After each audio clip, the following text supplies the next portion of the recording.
Welcome to our 5th edition game set in the Points of Light setting.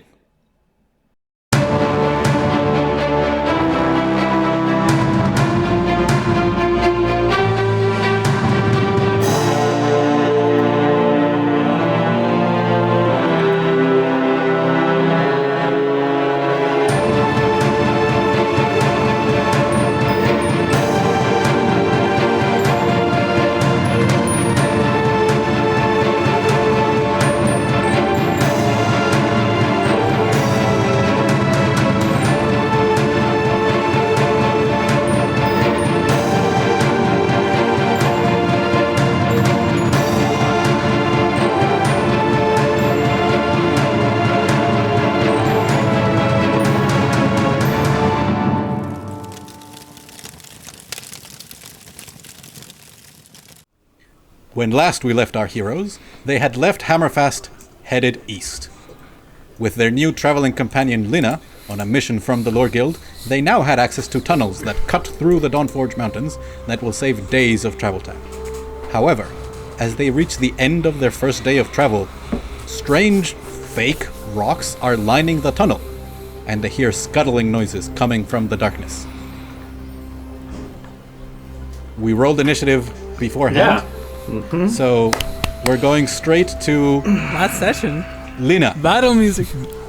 You were traveling down this Dwarven tunnel, and you hear Maravilla say, "Those are not rocks." And you see that rock.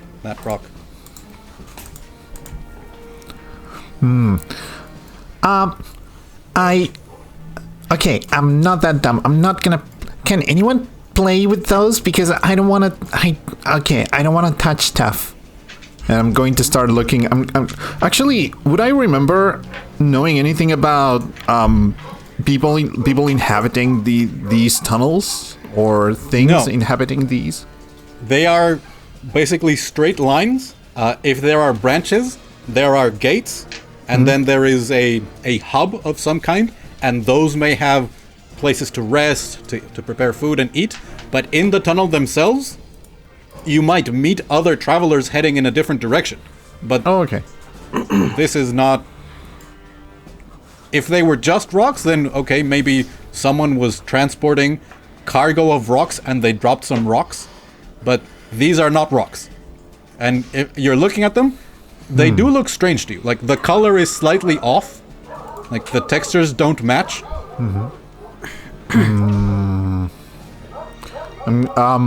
Okay.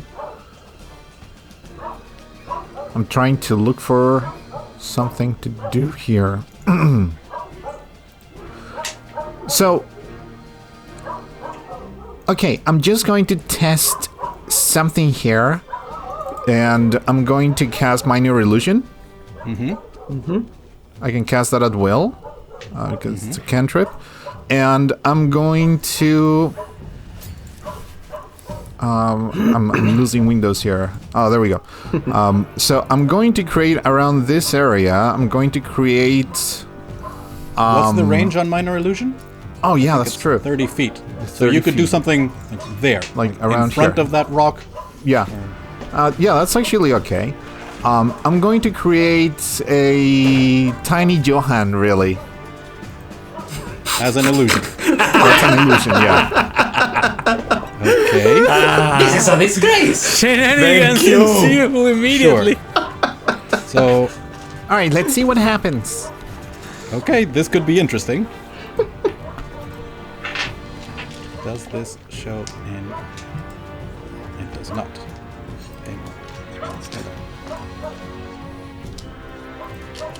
Okay, So that'll be I'm my going action, to roll right? something for the creatures.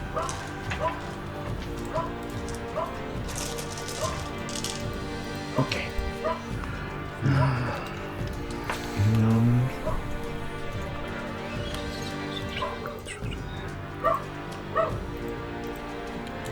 Do I want to do that already? Roll here. Roll 20. Yeah. You see, as this static humanoid figure of a small 5-foot Johan appears, the rock suddenly explodes into what looks like a lizard covered in plates of rock standing on very thin limbs. And one of those limbs spears out like a lance and tries to stab at the illusion and just goes right through it. And now you see it looks maybe the size of a small dog. Okay, And just went. oh no, okay, yeah, those are not rocks. Could I have time to use my, to use a bonus action? Or would that... Yeah, you used your action. You still have movement and bonus action. Okay, so... Daniel, if you want, you can up the music. It's okay. Yeah, I did. Thank you. Okay, so, oh, who do I go to? Okay, this is special. So, who is next to me? Actually, Johan, you would be able to see this. So what's gonna happen, you're going to see Lina's eyes go brighter, like from emerald green to rainbow. And her quill is going to do the same thing, and in a blink of an eye, she's going to sketch something on a parchment sketchpad. She's going to rip the page, and she's going to throw that page towards... Let's see, who is that gonna be? Let's make it fun. Let's go for Ghufran. So Ghufran, what you see coming like to the side of your face really is a tiny piece of parchment with a tiny sketch of yourself. And when you see it, you feel like butterflies in your stomach, and you feel like a rush of energy. And you feel bardically inspired by the piece of art. I'm super inspired, totally inspired. Thank you. And I'm going to actually share the sketch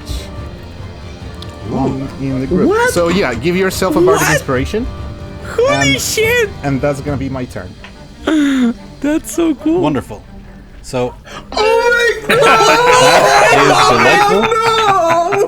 And on a We future, need to show the people this art. yeah, It's yes, no, amazing. I'll upload it to Roll20 I as a didn't know I handout. needed this in my life. Chibi Ghufran. Yeah. Chibi Ghufran is the best thing ever. Still working on proportions, I'm sorry. And that's gonna be my turn. Okay, So no awesome. movement. Actually, I'm gonna go behind Sam. Okay. Yeah, you right- take a step right back. here. You stand behind the massive metal contraption that you recreated some time ago in miniature fashion. Oh, that's true. And in the dark, so now you can spot these. It's standing on 4 very long, pointy limbs. It has 2 smaller ones right under its body that don't seem to have as sharp a blade. And you hear in the darkness beyond you, in the tunnel, dozens of what you're now guessing is those very tiny pointy legs echoing from the tunnel coming towards you. Okay, As- incoming. And yeah. that's gonna be... So, you see as 2 of the bigger rocks, those of you who have dark vision and can see further out into the darkness, 2 of the larger rocks that are closer to a full 5 feet unfold into bigger creatures. And these, the plates of rock, there are spikes, like points and quills that come out of the edges. And these larger creatures start going along the wall. As you see, it starts moving and then it starts digging into the wall. And it is going to move not quite that much. It moves its full 80 feet, but it's also going up. So it moves 15. So hopefully, if I'm right, if I did this right, you should see on that token a bar that says 20 out of 30. Yeah. Yeah. That is the height at which it is. So it started on the ground at 5 feet, and it started crawling along the wall, so it is now clinging 20 feet up on the wall. And it moves there, and So disgusting. it didn't Cool. It didn't see Lena as the source of that thing, but that thing looked like a small Johan. It's doing a Fortnite dance, by the way. I don't know that minor illusion can move. I believe it's a static image. Okay. So it's probably just stuck at the beginning of the movement. Yeah. Yeah, base keyframe right there. Yeah, that's it. Yeah. So this creature crawls along the wall, and as it's clinging there, you see suddenly the plates of rock, which you now realize is not rock, it's some kind of chitin that in shadow looks somewhat like rock when they're like closed up into a boulder shape, which means I now have to delete these boulder textures. It goes along the wall, and suddenly it compresses the plates, and quills shoot out towards... It's gonna do one towards Siege, because it's big and close to it, and the other towards Johan, because that is the weird tiny thing that appeared in front of it. So, these aren't... well, it might hit Johan, because he is no longer encased in large, heavy armor. Yeah. This guy. Come on. Whoop. Why is it not...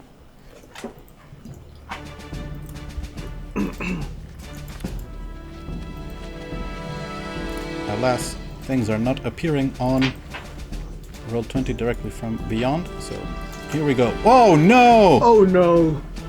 That is a natural 20. Oh no! Siege or me? Yeah, Siege. Okay, 'Cause that's the first one. Well, I mean, Wait, to me? yeah. Yeah. That's the first one. Well, so the good news is you have very high constitution.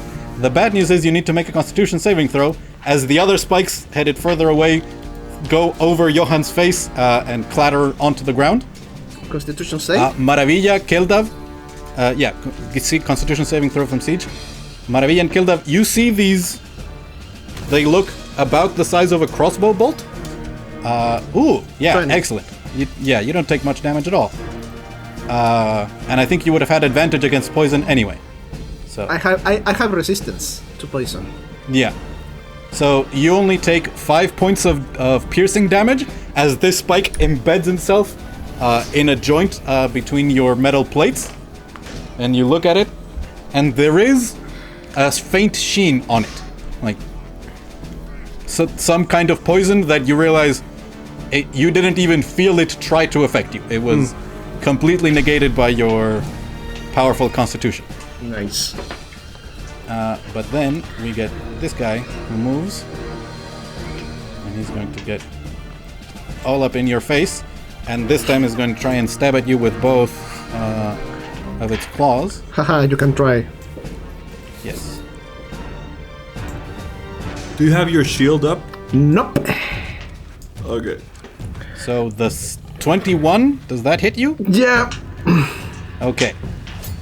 So you see these two, they are as big as the blade of a sword, swinging at you. Their forelimb, and it attempts to impale you for 6 points of damage as these two come lashing out at you. One skids off your armor, the other starts sliding down until it finds a groove, and you feel it pierce through. And you realize, oh, like these are fairly dangerous predators here deep underground.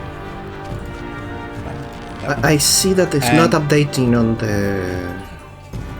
Okay, so no worry. I fix it. And after a bunch of turns, it is now Kilda. Your turn. Takes a view of this and sees what Lena just did and says, "Okay, supporting cast, it's all good." And you see Kelda cocking, putting an arrow on the bow, stretching it out, and saying, "Give me 1 second," and saying, "Girath." And releasing a bolt, the arrow, and it goes straight towards this guy. I think I see him, the one on the top, the one that's Yeah. on 20 feet up. If you're not clear, you can click on your token, and I believe if you press Ctrl L, it'll show you what your character can see. And yes, Ooh, you have a clear view of 2 of the big ones and 2 of the small ones. Yeah, I think I'm going for the one. The one on the top is the big one, right? Yes, the one up on So the wall. I'm shooting that one. That would give me advantage on the first. On the If you launched your yeah, you launch you Pirata? see, and actually Lena for the first time you see an eagle, sorry, a hawk coming out of the bow Oh, cool. beside the arrow, and the hawk goes towards the creature, and when it reaches the arrow and the hawk are at the same time there. That gives me advantage. That is a 20 to hit. That does hit. They have very thick armor, but you are very, very good with a bow. And that would be with sneak attack. That is a little bit of this, just a bit of memorization right now. So Yeah. So the rest of you see as the arrow is launched, suddenly flying next to it is a spectral hawk that begins more and more solid, although never fully opaque. It remains slightly translucent, and just as the arrow is about to hit, it flies by the creature, and its sort of eyes move to track it, and the arrow sinks in to some of the exposed flesh under the armored plates. So that's 17 points of Okay. damage. You hear a hiss, and then it snaps back, and the arrow breaks, and you imagine that the arrowhead is still inside. So Inside. a solid hit, Yeah. but it Yeah, is now I- refocusing. Yes. Just a question here. Actually, I'm gonna do. Yeah. No, I know what I'm gonna do. No questions. I yell at Siege, and I say, just like as always, and you get advantage on your attack. On your next attack. Understood, Gildab Commander. Actually, no. I have to be 5 foot, so I'll move. I'll move 5 feet, and I'll say that. So I'm 30 feet from. Yeah, then I'm good. So that's what I'm gonna do. That's my turn. Great. Johan, it is now your turn as these strange knot rocks have spouted legs. One of them tried to attack you, and they're now like tangling with you guys. Look and at you this, hear Sam. more movement. Look at this, Sam. Just as I said, we will have an opportunity to test your combat capabilities soon enough. So go and help Siege block the road. I don't want to get hurt. And you see Johan reaching towards his bag of holding and pulling out what appears to be a skeleton, a full skeleton reinforced by metal, Alright. and drop it to the ground. Holy shit! And I'm going to grab a crystalline jar that you can see some tiny motes floating in the air, and open it. And you, come on, there is no rest for the wicked. And As you see- as I'm guiding with my hand, the one that has the bracelet and the wing and the rings, I'm guiding the motes towards the skeleton and start to animate.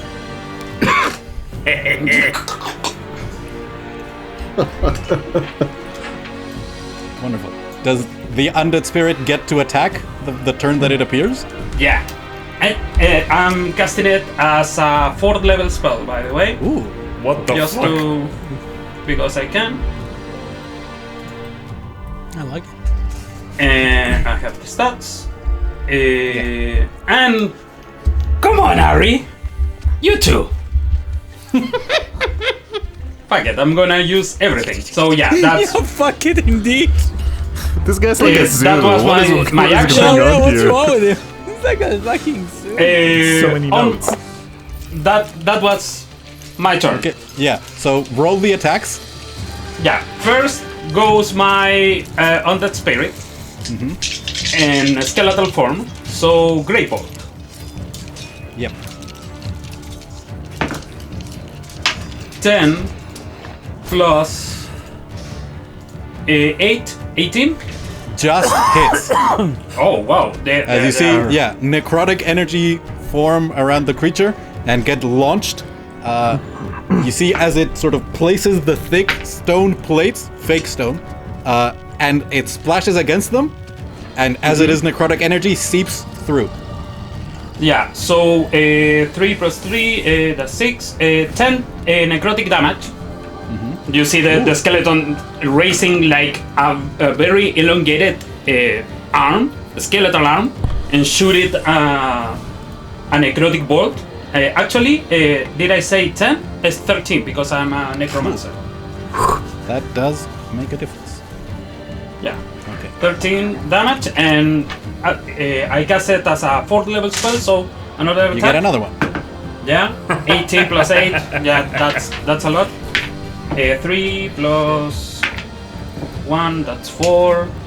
That's 11. That's 14 points of damage. Is it still up? Yeah, you see as the second bolt sinks through, some of the volume on the legs begins to shrink as muscles are deteriorated and begin to necrotize. And one of the legs sort of starts to slide off, and you see it digs harder into the stone with the other, and it's still hanging on. But that creature is now bloodied. Okay, and now with my bonus action, I commanded Ari to attack, so it's going to get at 30 feet toward the creature that I already attacked, and it's going to open its mouth, and it's going to sound meow, and it's going to shoot a force strike. I believe you should have control over Ari, your steed, your undead spirit, and Sam. Oh, So nice. You're going to be moving all of these. So 13 for Ari's attack. Misses. I don't- As this, you tell me what the force bolt looks like. No, it's like a sound wave, Sure. like It- meow. Yeah, it splashes against the thick chitin plates on this creature, and it doesn't seem affected. Nowhere near compared to what the... And The force. finally, does Sam acquiesce my request of him going to attack? Up You to see, Sam goes, the tunnel seems larger than I can block, but perhaps I can stop them from climbing. And it is going to try and move forward, but you realize if these creatures start getting around Sam, it's probably going to come back to try and protect you. Okay. I don't know, what's the range on Sam? Does Sam have Yeah. 10 feet of reach or just 5? Just 5. It's funny to me, if you wanted to hit the one on the wall, that Sam could jump up and punch in the air. Up If to you you. wanted to. If you want to. It can also Yeah. attack the one in front of Siege. Like, that is perfectly... And he's going to attack the one in front of Siege. I want to deal Okay. some psychic damage. Psychological damage. Yeah, so 9 plus 7, that's 17. 17 does not hit. And you see And- this massive fist come, and it just impacts the chitinous plate and bounce off. And 13 plus 7, 20. 20 does. Adjusting. Sends another fist at a different angle. That's 6 plus 4, so 10. 10 points of damage. That was my turn. Next. Just nothing. Yeah. You hear more scuttling, moving in the darkness. And finally, it is time for one of the ones that is visible to you to start moving. And it is also going to crawl up along the wall. And this time, it is going to aim at you, Ghufran. And because you are close, you are within 5 feet of another of these creatures. Which, by the way, those of you who have proficiency in history or nature can attempt to make a roll for free to try and figure out what these things are. They look vaguely like reptiles that someone bolted on, like bug carapaces over them. Ooh, okay. Here. Nope. So let's see 13. if I have fixed. Ooh, Is whoever has proficiency in history or what? or nature. I don't have any. 23 Neither. for history. Oh, 13 for me.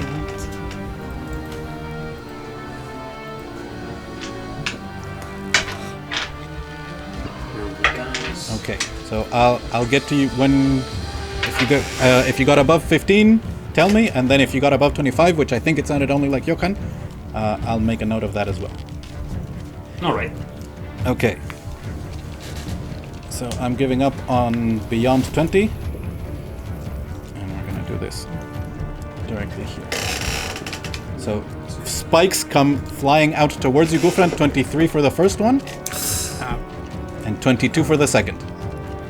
both hit. Yeah, 22 is my AC. You're covered in full plate armor. You have a magical shield. Yeah, But this like creature, a big shield. yeah, there's one in front of you that you're trying to block Rohit from being threatened by, and suddenly this one crawls up along the wall, and bolts come flying towards your unprotected neck. I need you to make 2 Constitution saving throws. I need to make 2 Constitution saving throws. Yes, as 2 of these land, you take 15 points of piercing damage, and tell me what your saving throws are. Okay, first one, it's rolling. Roll 20 is being a little bit of a... Oh, no, not 1. Oh, but it's a 15. No, it's an 11, actually. I don't want to use it for this. You have your aura. Yeah, You with know, that. it's everything. With I a rolled a natural one. 1 is an 11. Yeah. It's So this isn't too bad. Not yet, anyway. You take okay. 5 points of poison damage as Okay. one of them, it begins to ooze into you. Your speed is halved, which is very good that you are not using your own speed, but Yeah, you it's feel good. as it starts to spread into your neck, as your reflexes start being dulled. You How need to much make... damage was that total? It was 15 piercing and 5 poison, so 20 points Okay. of damage total. 20 total, okay. And at the end of your next turn, you'll be making saves to Okay, try and I need to clear make the poison. second one or that, or... Yes, because this make one the the- second one as well. Okay. You can't be double poisoned, but you can take double poison damage. Yeah, sure. So Come on. Can I roll better? Yeah. better than a natural one. Yeah. Thank you, yeah. So you feel the second, and now that you've braced yourself for it, it has no additional effect. Right. Siege. Gotcha. There's one of these things right in front of you, 2 along the walls,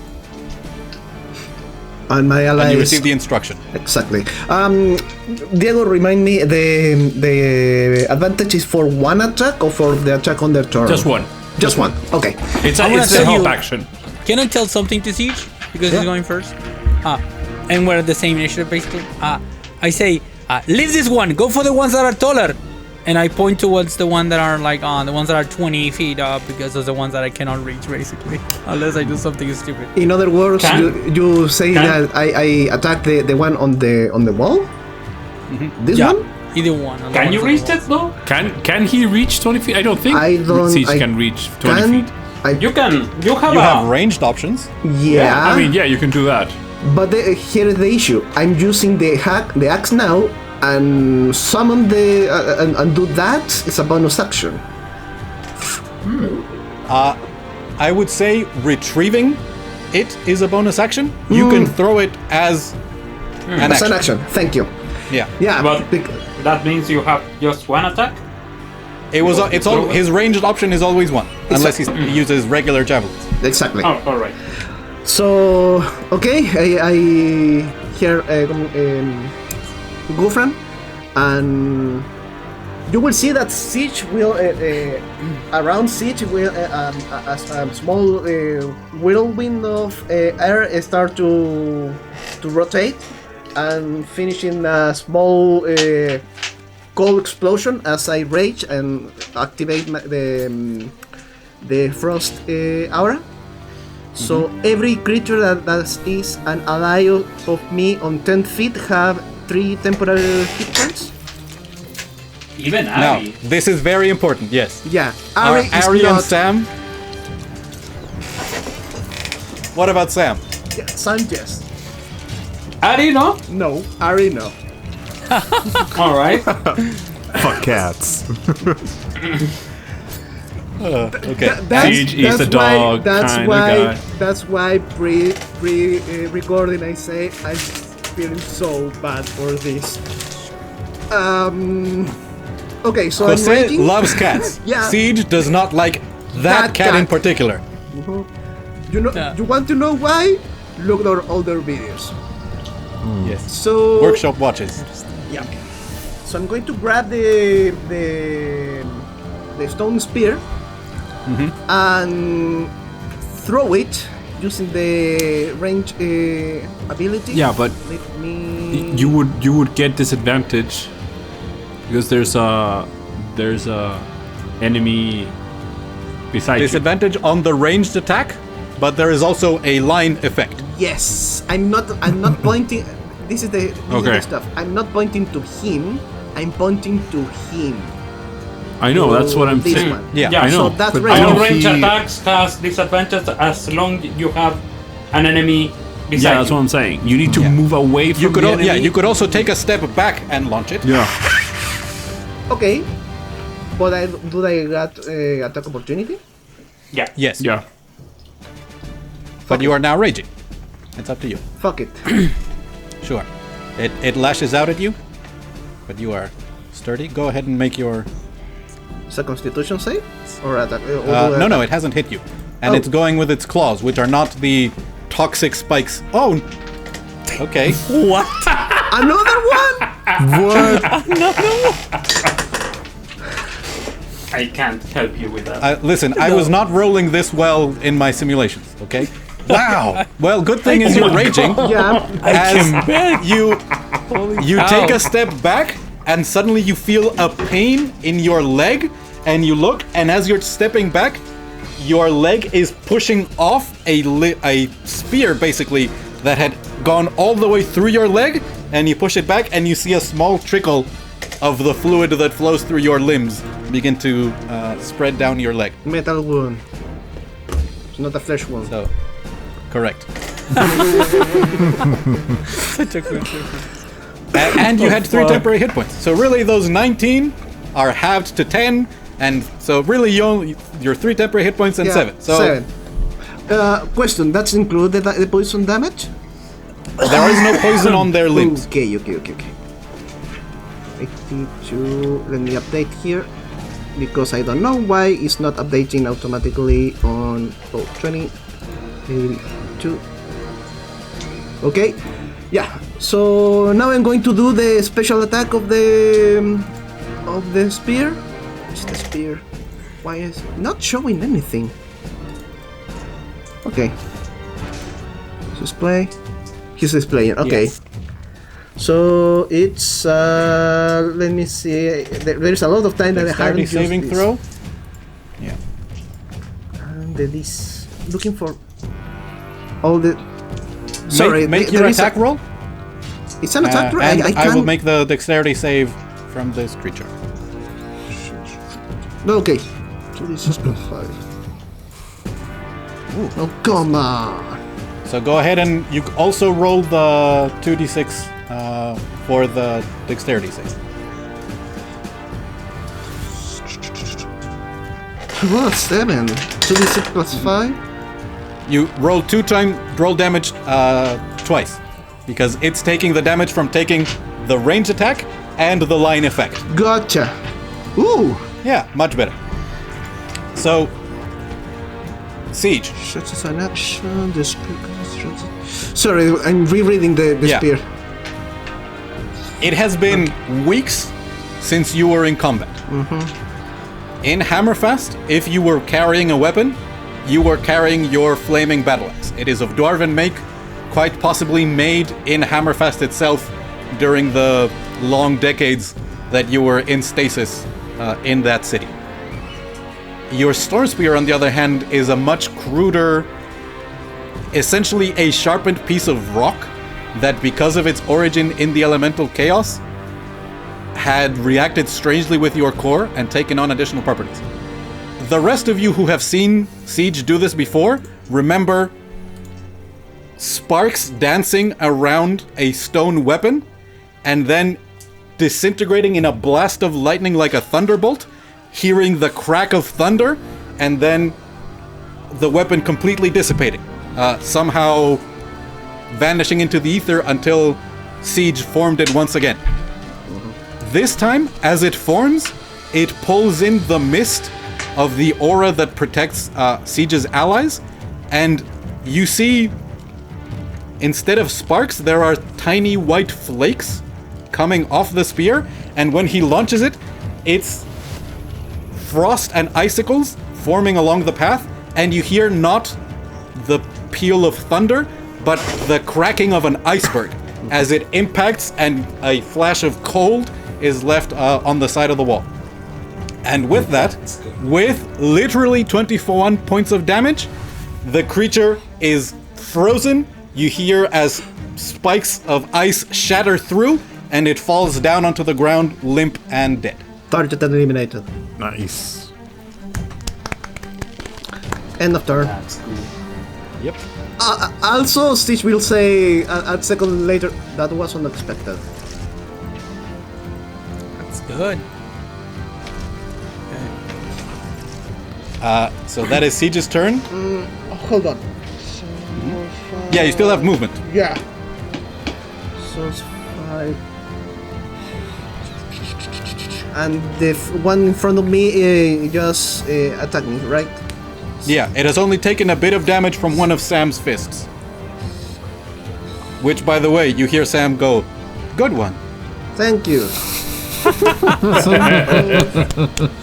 Yes, awesome. Can I move here?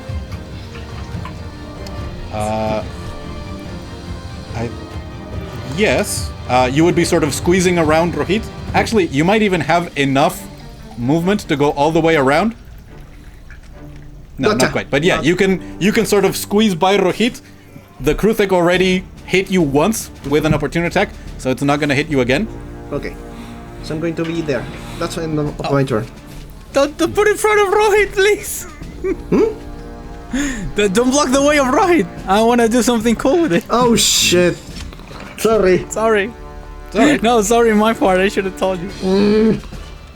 I think with Rohit, you might be able to reposition for another angle in any case. Okay, sure. Okay. Okay, so that's Siege. You see as this one that was disguised as one of the smaller rocks scuttles... Whoop, no, that's the actual rock that I picked up. Wrong token. There we go. This one dashes along the ground, and you notice now, as its limbs are chipping away at the large stone slabs, tiny pebbles are being bounced off, and you realize those were the tiny pebbles that you saw, like, for the past 30 meters as you were approaching. Like, the tiny rocks that were on the ground before you saw these creatures hidden were created by their movement. It moves and it places itself in front of you, Rohit, and next to Siege. It's going to stab... Now, this is interesting. I'm sort of assuming that whoever is mounting is roughly in the center, so that if the creature could attack the mount, it's going to be attacking the rider. So this youngling, smaller, about the size of a dog, is going to try and stab at Ghufran with advantage because you are next to the bigger one. Sure. Oh, I've been forgetting some stuff. Siege, Yep. as you started your turn next to one of these creatures, some of the spikes on their limbs tore at you, and you took 2 points of damage, which you reduced to 1 because you are in a rage. So you take 1 more point of damage because these things have blades and points everywhere. Like Siege. Yeah, actually. Sure. Cloth hangers. Yeah. Come on. Work Why beyond is 20. not updating? It is. Yeah, I don't know. I think there might be an issue with the extension. Next time, I shall do some troubleshooting beforehand. Yeah. 22. Does 22 hit Ghufran? Exactly. That's my armor. Yeah, and the 18 does not. So you see No, as it sort of stretches and suddenly, I don't know if you've seen like a dog that is all legs suddenly stand on its hind legs and be taller than a human. Yeah. It's like that. As you see, it's standing on two very thin points, reach all the way up and stab at you, and you manage to interpose your shield in front of one, and the other goes in front and slashes by your face. Luckily, you are not bloodied and therefore have no scars yet. And you take less damage because these are not quite as fierce as their older versions. Ooh, still. 8 points of piercing damage. Okay. And then it comes back down on the ground. And you realize these are ambush predators and pack predators.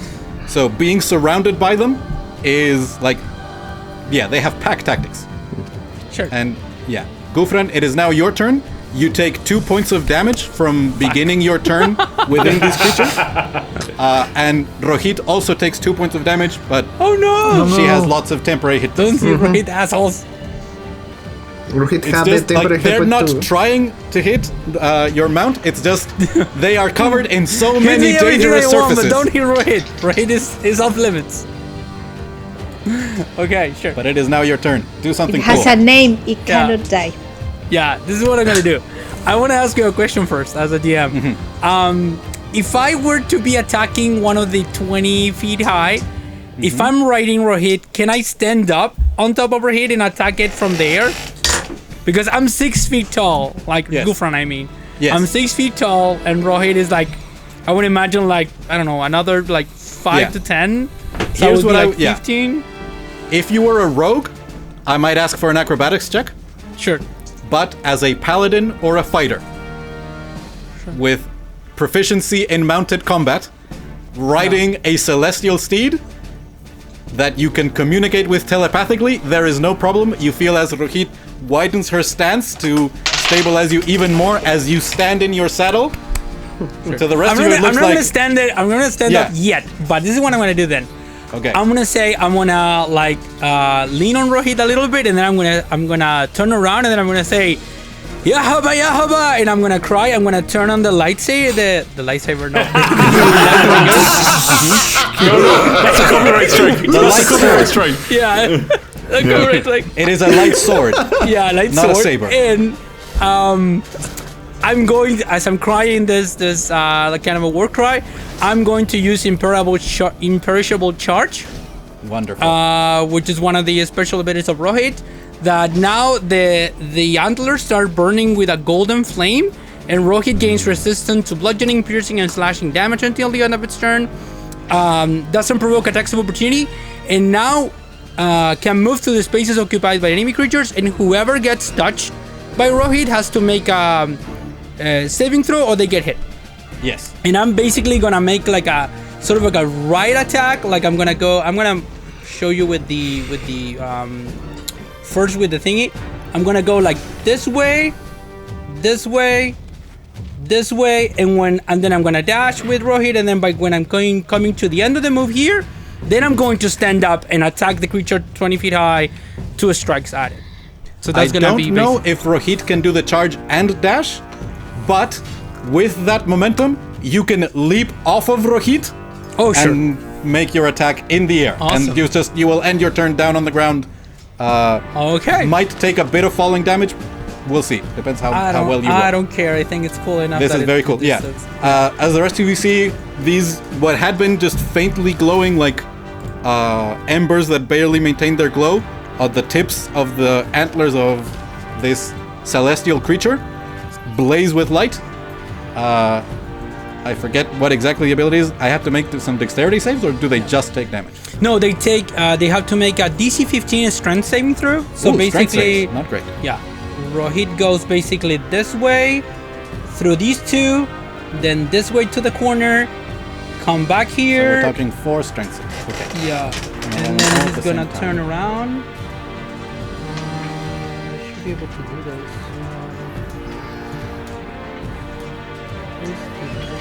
Ooh. So the two in front of you manage to see as they see something coming as the antlers throw up, and they manage to get a 16 and a 19. No, 18. The one on the back, it didn't even know it was in danger. There were a bunch of them in front, so rolled a natural one. And then the last one also has enough time to see you sort of wheel around. So 3 succeed, and that one fails miserably. Okay, the ones that fail take I'm gonna run 9 points of damage, and they are knocked prone. Excellent. And those that save take half damage, so they take 4. Yeah.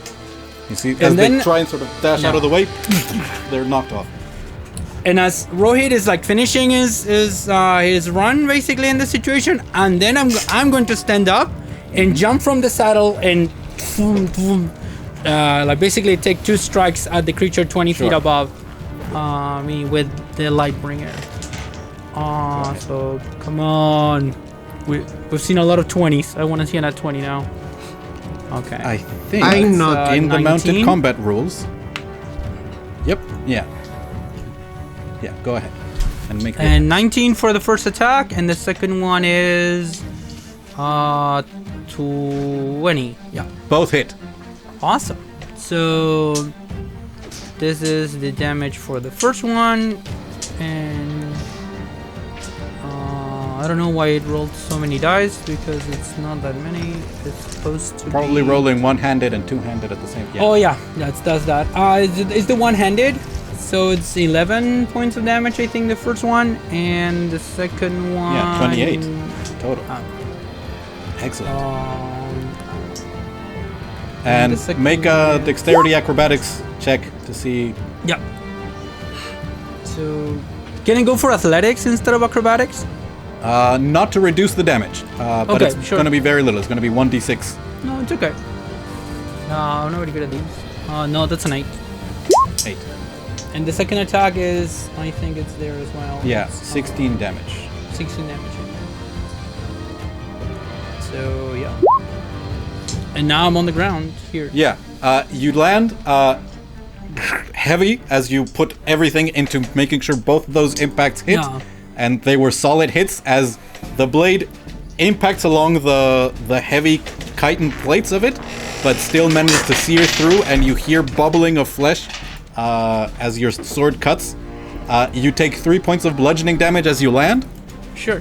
and you are now no longer on Rohit, but next turn you can swing around. Go ahead and make a constitution save for the poison pulsing from the wound on your neck.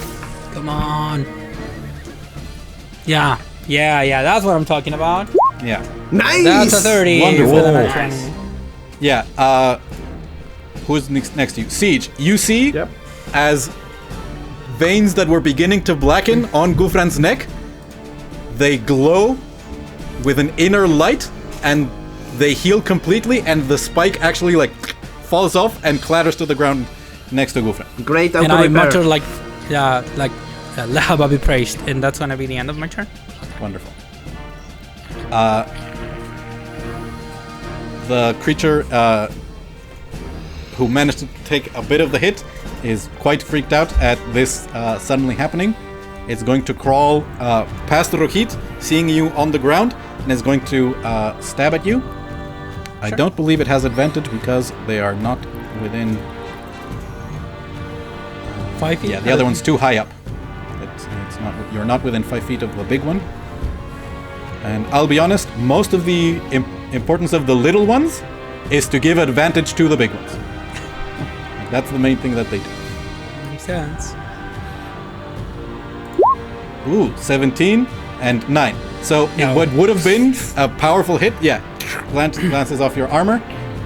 And that's that one. And where's this guy? Oh, this is the little one that's next to... Great. So this one swings around to get behind Siege to try and start isolating you from the rest of your group. Why me? And is going to I'm swing squishy. twice at you again. 18 is the highest it gets. Which is not... Yeah. No. Yeah, you are a walking tank, and they are, despite these things being walking murder blenders, they are not able to to get to you. Where is... Right.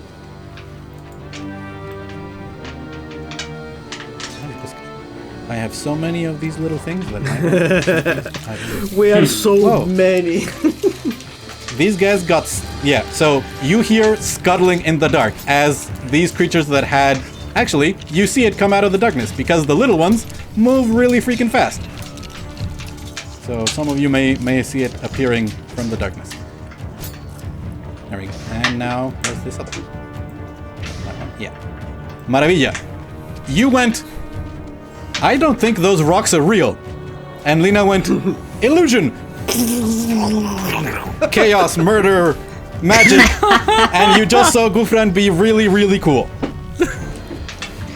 Hey. So first of all, I want to make a perception check to figure out if they're coming more from the tunnel. Yeah, you continue to hear scuttling. A lot? Like Yes. Okay.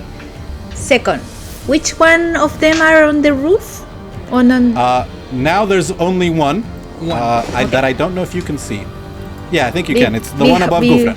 Okay. So Mara was munching an apple. I said, finally, she touched the apple behind and she, come on, Penelope! And she kicks her heels in the side. And she, and Penelope runs. While Penelope runs, she screams, in the jaws of death, into the mouth of the abyss, we ride to glory! And she casts Spirit Guardians. Yeah! Fuck yeah! And So, do it's you want to 15 describe? feet. Yeah. What the And spirits- from her Warhammer goes like glitter, and it turns into tiny little halflings, all different, old, young, Yep. women, and they go around Maran. Yeah. They go, yeah! And there's a couple, like, older couple who, like, swing around and say, we're so proud of you! Oh, Oh, that's so cool. adorable. I love it. That's really cute. So she's going to move. They're Yes, speaking in they said it in halfling or halfling, common? so... yeah. Buena. See,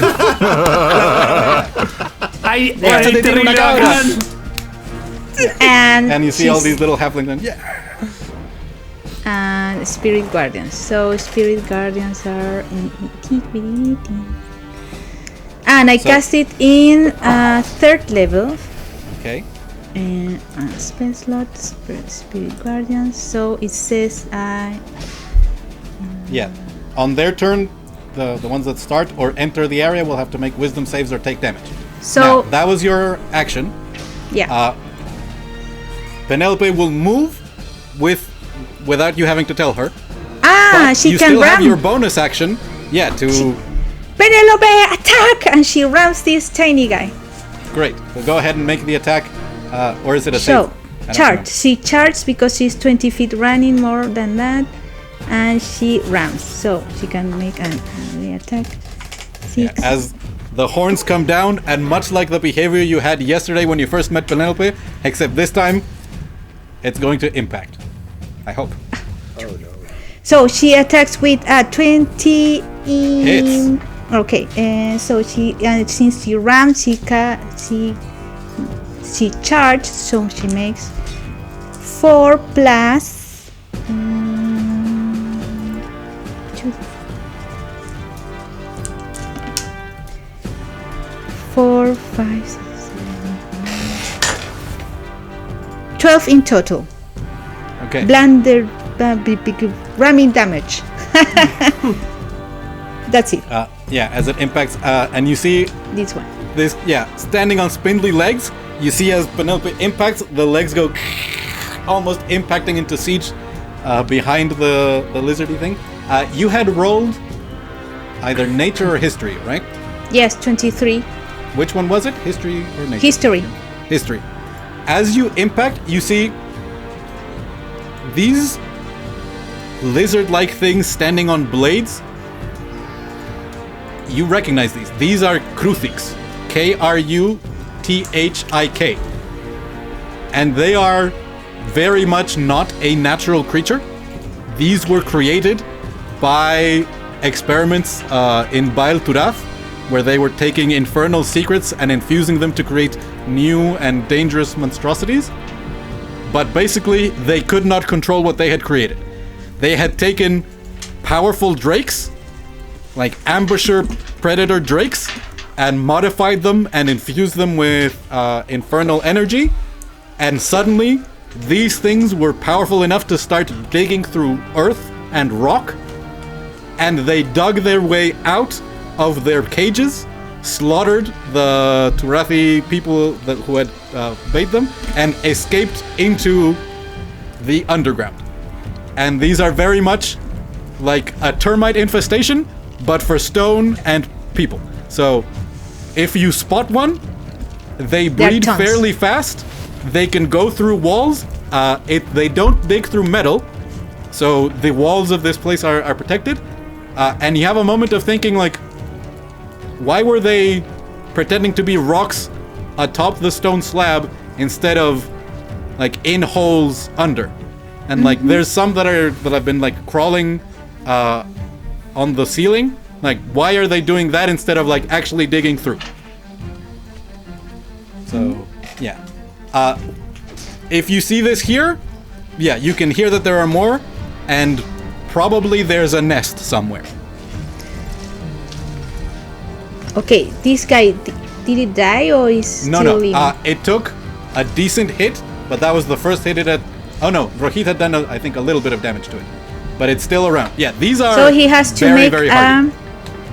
A strength saving throw, Yes. 13. Natural 1. I think they get sent flying. It failed. So is knocked prone.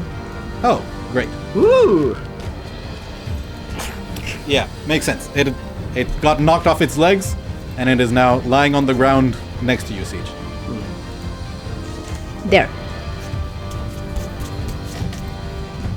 Okay. And now, with a final bit of scuttling that you hear in the darkness, that is the end of round 1. Do you guys want to take a bio break? As it's been nearly an hour? I can go. Okay, Sure. let's keep going. Let's keep going. That was one fucking Another round. Another round. Let's go. But it was yes. a good one. It was a insane. really good round. Yes. No, I'm not Everybody saying does it's bad. Yeah, so many fun stuff. I'm looking at the combat order and I'm a little scared. Yup. Listen, Yeah, we can do it. We can manage. there's a lot of scuttling. Lina, it's your turn. And a lot of violence has happened in the last 6 seconds. Lena is obviously very impressed at everything that's happened. She is taking mental notes of all of the little things that her new partners do. But she sees Ghufran trying to hit that guy, this guy right here. How's he looking, that one? Sorry, which one? The one next to... The one next to Ghufran, yeah. Next to The one Ghufran? yeah, the one that's Yeah. On the above. ceiling. It's looking hurt, but not as diminished as when the necrotic bolts hit the other one. So Okay. not And- yet bloodied. And this one is Pretty good. It Okay. took a bit of hit from Rohit and Sam punching. Okay, so Lena is going to point at him. Oh shit! Which one do I do? Okay, Lena is going to point at him and say, "You are definitely not a happy little accident," and she's going to cast Vicious Mockery on it. Is that a wisdom save or an It's intelligence save? Wisdom 16. Yeah, Wisdom 16. It's 60, not- 60 feet, so I'm still gonna move a little bit forward because I feel like we're pushing forward a little bit. So I'm just gonna move. Gonna move in like around here, and from here I'm gonna cast it.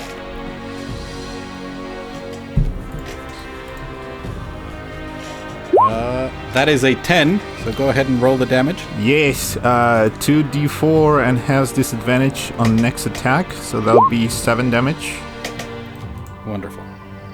and disadvantage on the next attack. And you realize it might not have understood the words, but it understood your tone, and it's like, and yeah, somewhere in its mind, it has a grudge against you. Yeah, basically, you ugly bitch, and she's going to pull out another piece. She's going to pull out another piece of parchment, and she's going to do another bardic inspiration, but this time towards Maravilla, because she just impressed her with all of the tiny little Halflings? yeah, with all the little halflings there. They're chibi halflings. Yeah. So with that, yeah, you actually get a chibi one as well. Oh yeah, I'm gonna What? There you go. hand out. Are you kidding me?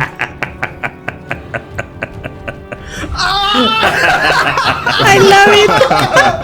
Oh my god! Yeah, so Mara, you get a bardic inspiration die. But for you, just because I don't want to repeat, there's an extra effect when you use your inspiration die. So just remind me of that. Right, and that's gonna be my turn. Great. Simple and easy. I'm taking some time, so I'm going to show you guys Chibi Ghufran. And next time someone has a round, we'll see Chibi Maravilla. Yeah. Where are all of these? Because now you guys can see that there are a bunch of them in the darkness that are moving towards you.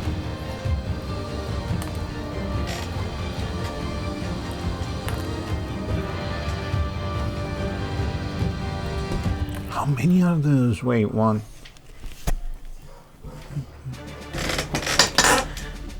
Put myself as a mark so that I remember the inspiration. Yeah, I'll remind you actually. You just let me know when you use it. Okay. As you see, more and more of these creatures begin scuttling on the ceiling. And you hear the scuttling noise on the ceiling, and also tiny little tinkling as flecks of the stone ceiling are falling down. This guy has to step in. Yeah, all the way there. Ah, but he can't because it's difficult terrain. So there. So wait, the tunnels are stone, right? The floor and the ceiling are stone. And the walls? The walls are stone and metal. Like stone with metal reinforcement. Okay, and now we get to the ones that have to start making saving throws. Where's this one? Can I scream to the team like, they can crawl through stone, Sure. but not metal? And that's it. That's So, cool. wisdom saving throw for that guy. Actually, yeah, that thing. I don't know its gender. I haven't thought that far into it. They don't have each individual stat blocks.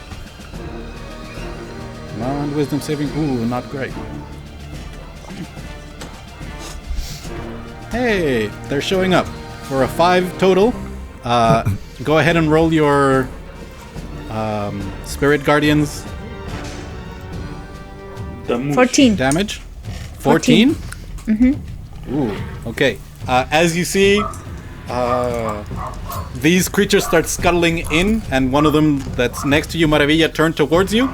Your ancestors go, and they start dive-bombing it and hitting it, and you see as they're starting to like twitch with each tiny impact, but The enough of speed them is build up. halved. Yes, which is why this little one did not get all the way up to Sam. Like it went in, like headed straight for Sam for the main objective of giving advantage for coming attacks, and it went as the little halfling started impacting its, and it started trying to like scuttle in to protect itself. But not in a cute way. These are horrifying murder blenders. Only Johan might think that they were cute. They're awesome. Yeah, I mean, if you were... Listen, if an infernal researcher was designing a murderous... Like, taking a drake, like a tiny version of Elgato, and making it even deadlier, this is what they came up with. So, yeah. Some ancient kindred spirit of Johan did this. Kilda, it's now your turn. I don't remember if you made any kind of nature or history check. I don't have any proficiency. I have a high history, and I have a very high nature, like a +5, but I don't have proficiency either. So with that, you're able to figure out, oh yeah, these were reptiles originally, like centuries ago, and they got fucked with. Someone did something that they should not have done, and now there's these things. Yeah, I get it. This is not good. Yeah, I believe I put Gidatha somewhere around behind you. He's here. She's here. Yeah, and she would sweep around this side. I will attack that guy over there. Sure. Because I am worried about the flanking with Moradin. Yeah, you see, as the little halflings were pummeling it, like pale white began to ooze from around its plates as it was bloodied. I think 27 hits. Yes, absolutely. Yeah. The question is, can you kill it with this one hit? I hope so. It's a 4d6 plus.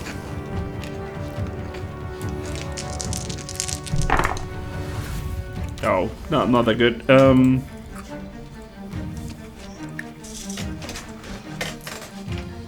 16 points of damage. Ooh, nice. So you see the arrow like sinks in. You see one of the legs almost collapse and catch itself and right back up. It's rough. Like another hit like that would kill it. Yeah, I imagine so, but I can't do another hit like that. But what I want to know is, I don't remember what we were playing with. Can I do the second? Attack. You can.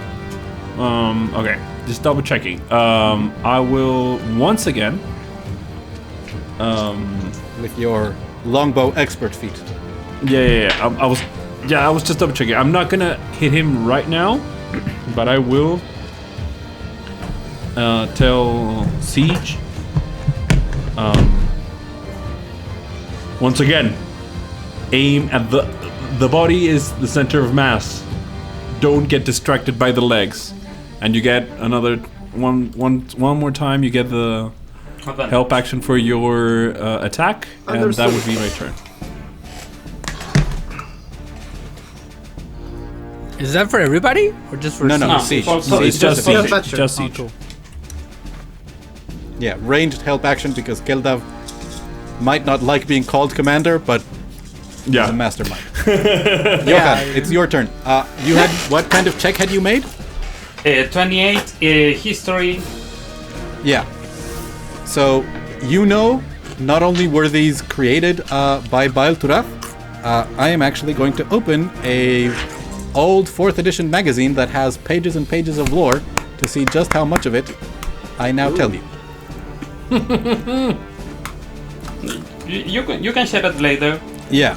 So you know, these were For rules. Whatever you say to me, the answer is going to be preserve some of their bodies for me, please.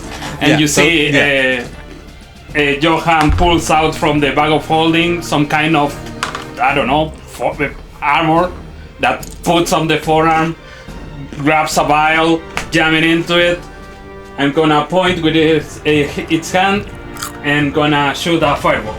What the fuck? wonderful. I was about to use. Oh fuck! Well, that's the damage. I wanted to roll that myself, but thanks. I mean, So you just wanted. yes, to that's share. what I wanted to.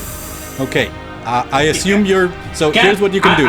I'm getting. If I do that one, Rohit is getting burned, right? You can do it high up in the ceiling, and what it'll mean is Rohit will be spared, but so will that one, and that small, and that there are two of the younger Kruthiks that are on the ground. I can deal with that. So Okay. yeah, I'm doing. So 1, 2, 3, 4, 5, 6, 7 dexterity saving throws. Nice. So yeah, you can see the content of the vial is getting sucked on the gauntlet. I'm going to connect it with the bracelet, and a fireball forms in my palm, and I throw it. Okay, so these things are fairly dexterous, which is bad for you, because so they get +3. Do they both get? Yeah, they both get +3. So the very first one fails and takes the full fire damage. So I'll read you some of the lore. You know that the Turathi Beastmasters besieged an archdevil whose title is Father of Monsters and received the essence of a hellish burrowing creature specifically to create a monstrosity that could burrow past their enemies' defenses and like destroy walls and give access to their armies. But whatever hellish creature this was not immune or even resistant to fire, which means that these things, despite being of some infernal ancestry, are not resistant either. And you know that the reason that they are not chipping through this stone floor or stone ceiling is because this is not just stone. The fact that the dwarves carved it means that it is infused with minor magical properties. That means that it requires more than more than the abilities of these creatures to destroy. They More can than damage tools. it. Yeah, To, basically. yeah. So, Okay. 12 damage to that one, 12 damage to that one.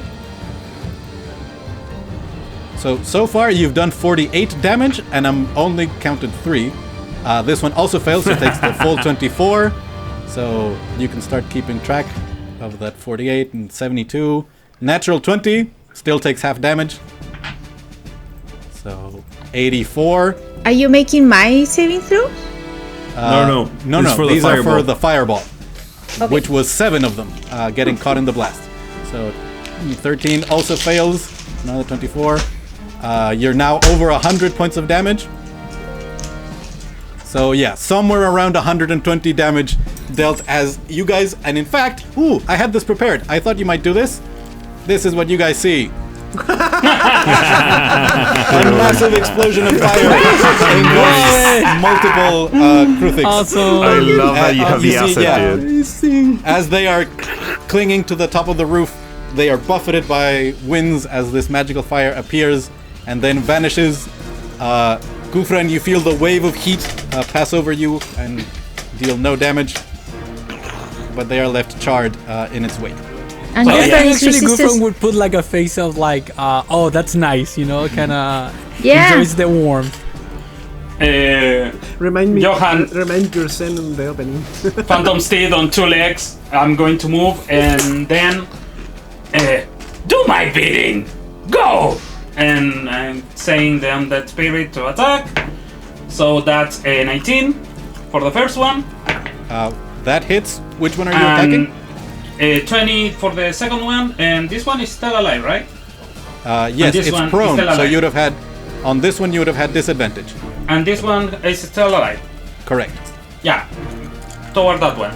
Okay, both hit. All right. So 4. Yes. 3. That's 7 plus 3. That's 10. That's 14. That's 17 for the first 17. attack. And the second is another 7 plus 3. That's another 17. Whoa. So this creature, which I don't know if you guys are still seeing the altitude numbers, they're starting to glitch out for me on Roll20, was crawling along the ceiling, and you see as some of the halflings were like, "Te estamos esperando," as waiting for it to come down and get into range, suddenly get hit by 2 necrotic bolts and just sort of halt in as it's trembling to try and keep its grip on the ceiling, and it's very close to death. Can Sam try to jump and swat it? It's 30 feet. Sam It's is pretty 10 high. feet tall, 15. So Nah, it would 20. need to... Yeah, you would need a vertical jump of like 10 feet to And reach. it's going to try to punch the one Yeah. near here. So don't worry. 12 plus 7, that's 19 for the first attack, and 15 plus 7, that's Yeah, both hit. Go ahead and roll the damages. You hear as Sam turns to you and goes, "Excellent use of a fireball." That's 7 plus 4, 11 for the first attack. You see the impact, white, like almost pus-like blood spatters out, but it's still alive, although 14 nearly dead. for the second attack. Dead. Yeah, and that I have an Ari attack, so Ari is going to come here. Sorry, guys, I'm testing this. 7 plus 8. I don't think that hits. That's 16. Which are you attacking? this one. That does hit. So Ari flutters up. Say meow, please. Meow. That's 6 points of damage, and it's going to. You hear the behind. forcible impact. One of the legs lets loose, but still with 3 points, manages to stick around. It is And in single digits, but not dead. That's my turn. Go ahead. Wonderful. Sam turns to Maravilla and goes, "This is wonderful." It's like surrounded by your spiritual ancestors. And you remember weeks ago when you first met Sam, its reaction to some kind of divine magic was, "It feels warm." Let's see, who is still alive? Yeah, this guy was out of the range of the fireball because of lower initiative. Gets up here. Can it send any toxic spikes? Disadvantage, but there's a tiny thing next to you. Yeah, this is like there is some measure of intelligence to it. It's moving. There. No, actually, that way. You see, as it's scuttling along the roof, Johan, you see this thing is headed straight for you. Like its eyes are fixed on you, clawing up on the roof, moving at a dash, and it's going like, oh, yeah, that one's coming straight for you. But it used its action to dash. And this one is 20 feet. 20 feet is, yeah. It's going to move higher up along the wall. So the roof is 30 feet? Yes, it's 30 by 30, So my barely, yeah. I calculated the height of the giant goat and my size and whatever, and Yeah. it doesn't reach. No. So It's 20 this feet. Kruthik is going to turn at Ghufran, who was able to slash at it twice, send 2 spikes at it with advantage because of the tiny, not so tiny, small. Some of you are small, I don't mean to insult. 20, keep the highest one. Oh wait, but now Beyond 20 has been working. Toxic spikes, here we go. Was it with advantage? I don't... Okay, well 21 hits. Come on. No, use the 21 advantage. misses. 21 misses, okay. Yes. So there's the I have other one, 22 8. or more. Yes, no. In the Avenging Warden. Like, That one- the spike is... Yeah. is like- One of them does hit Oh, yeah. for 7 points of damage, and I need you to make a Constitution saving throw. You are showing the roll, Daniel? Yeah, That's I'm- correct? Yes. Okay. In fact, now that you know, yeah, here. Use General Whisper. There. So now you guys know the name of this creature and the attacks. So hopefully the next one would show up. Okay. What was the saving throw? It is rolling.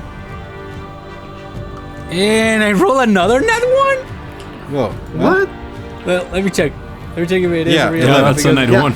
No, One. then I'm gonna say, I'm gonna remember, like, in my heart, the Chibi Ghufran drawing that I Yes. have, and I look at it and I feel so inspired, and I'm gonna use my Bardic Inspiration for this. Okay. Wonderful. So Which is- the tiny piece of paper that was right next to your face turns into a tiny mote, and it origamis itself into a tiny heart, and it gives you, Super cool. in addition to the bonus. It's a D8, yes? Yeah, it's a D8, but you also get well, you roll it. Well, you roll it, and then, Okay. then I tell you what happens. It's a 4. 4. Okay, so you get 9 temporary hit points. as Oh, well. thank you. I'm gonna have that. Wonderful. Oh, So cool. yeah, with Cool. that little moat appears around you, and the poison that you feel begin to work its way into your body is blocked by the warmth of the memory. But yeah. Yeah. And now you should also be seeing Chibi Maravilla. These are so amazing, Juanin. Like, we are so blessed with you. This is incredible. This is so cool. Yeah, that's what happens when you invite me to do shit. Yeah. Oh, this is so cool. Siege, Yes. it is your turn. Okay. Okay. Question. Yes. The. There's a couple of prone ones on the ground near you, a couple on the that are moving along the roof. Yeah, the one is that it's at my left, next to Mara, is prone, It's right? all the way up 30 feet. And that one is untouched. This one is. That one is on the ground prone. Okay. And this one is on the ceiling, but it's damaged, right? Yes. Okay. First, I'm going to get rid of the one next to Mara because it's next to Mara. It's prone, so I'm going to attack with the axe. Wonderful. So 2-hand attack. Yep. Flames along the blades. Not 20. Fighting. Nice! Hey! And I'm raging. Yep. So let's go. Holy shit. Okay, let me roll again. It's another D10. And also you and should have another some... D4. Yeah. In fact, I don't think that one has a D4 at all. So I think you need to roll the 2D4 It's not for the fire. Yeah, it's not rolling. So I'm going to roll it manually. It's not. Oh wrong keyboard. Oops. Give me a second. I did something bad here. Okay, fix it. And here, wrong keyboard. Roll 1d10.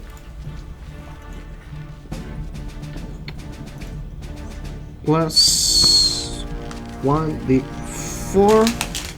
And I'm going to include the rage because then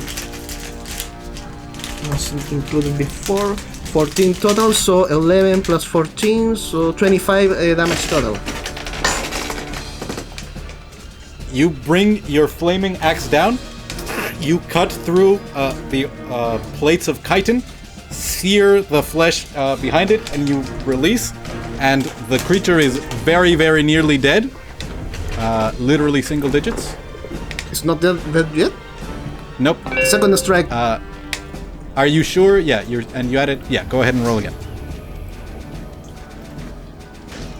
So 22. Hits. Okay. 2-handle again. So You could be punching this thing and it would be dead. Yeah. But go ahead and roll the damage anyway. So 13, 15 plus the D4, 15. 19. Yeah. You slash and burn, and you hear sort of the halflings going around going, "Buena caudo." What? You saw thumbs up. Bonus action, use the aura again. So Mara, Penelope, Ghufran, Ghufran. their mount, can't remember the name, and your hawk Kilda have the 3 temporary extra hit points. They can't. That is huge for the hawk. They can't stack. So Ghufran, I think. So the mounts, are stay at their higher previous temporary hit points. Yeah. But Forgot about that, sorry. The hawk now has 200% of its original hit points. No, 300. Yeah. Oh, cool. He has one temporary hit, one hit point. And 3 temporary, So That's all. that's your turn. a Okay. beefy fucking hawk.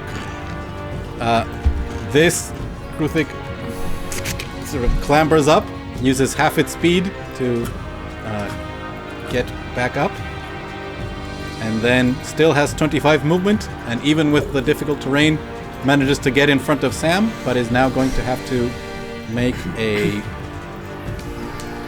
wisdom saving throw. 15. against the tiny, angry, spiritual halflings.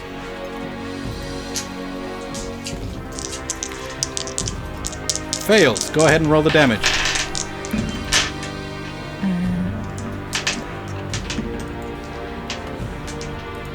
Daniel, 11. just because I just realized something. I never added the flat damage to any of my rolls. So there's those 5 dexterity on Yeah. lots of rolls? Okay. Yeah. So I just so you know, there's an extra Yeah. 5 damage just to the last one. The other ones, it doesn't matter. I think the last one was that one that you killed. Okay, it doesn't matter then. Yeah. Thanks. I just literally just figured that out. A lot of time without playing. Yeah. Killed up, especially. So how much damage on the spiritual guardians? 11. 11. Yeah. Which one is the... That one. Right at the edges, it's coming up to Sam. The So, and tiny she little has halflings. half Yeah. speed. Yes. Luckily, it only had one square of difficult terrain to move through, and it had 25 movement, so it managed to get there. But the tiny halflings go, and they start hitting it, and it gets stuck there. Fuck yeah. It is going to strike with its claw at Sam.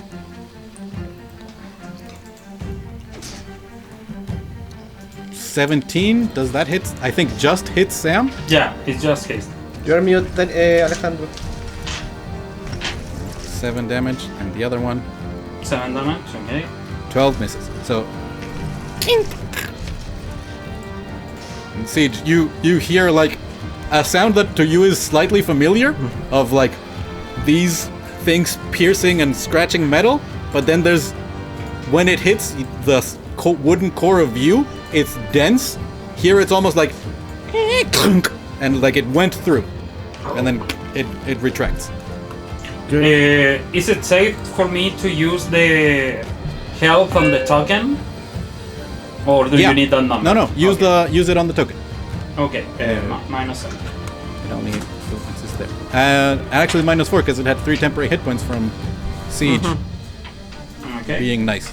plus 3. Ghufran, it's your turn, and I believe there's still a small Kruthik next to you.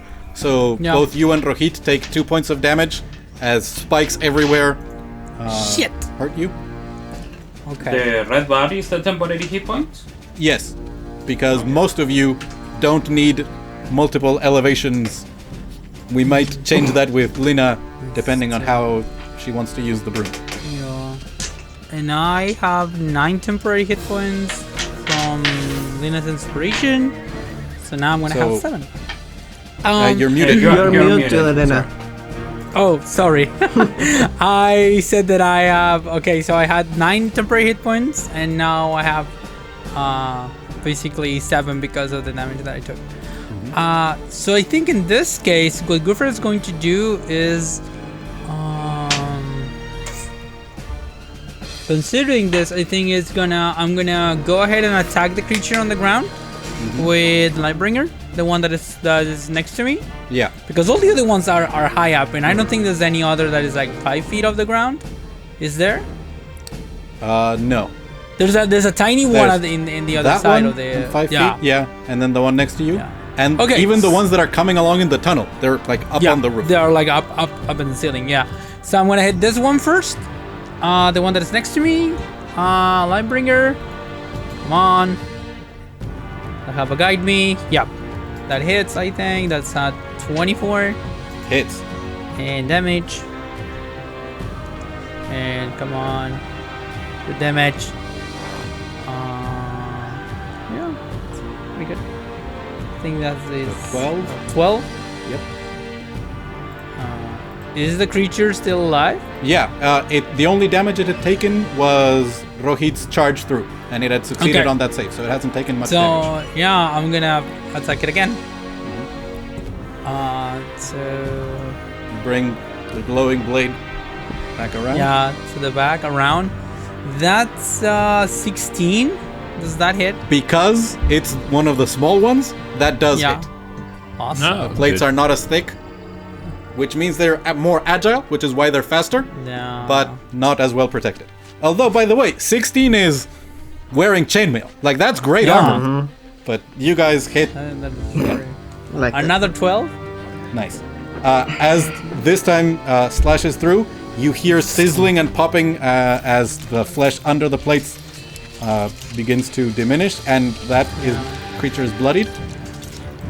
Okay, wow. So it's very resistant. Okay, so considering the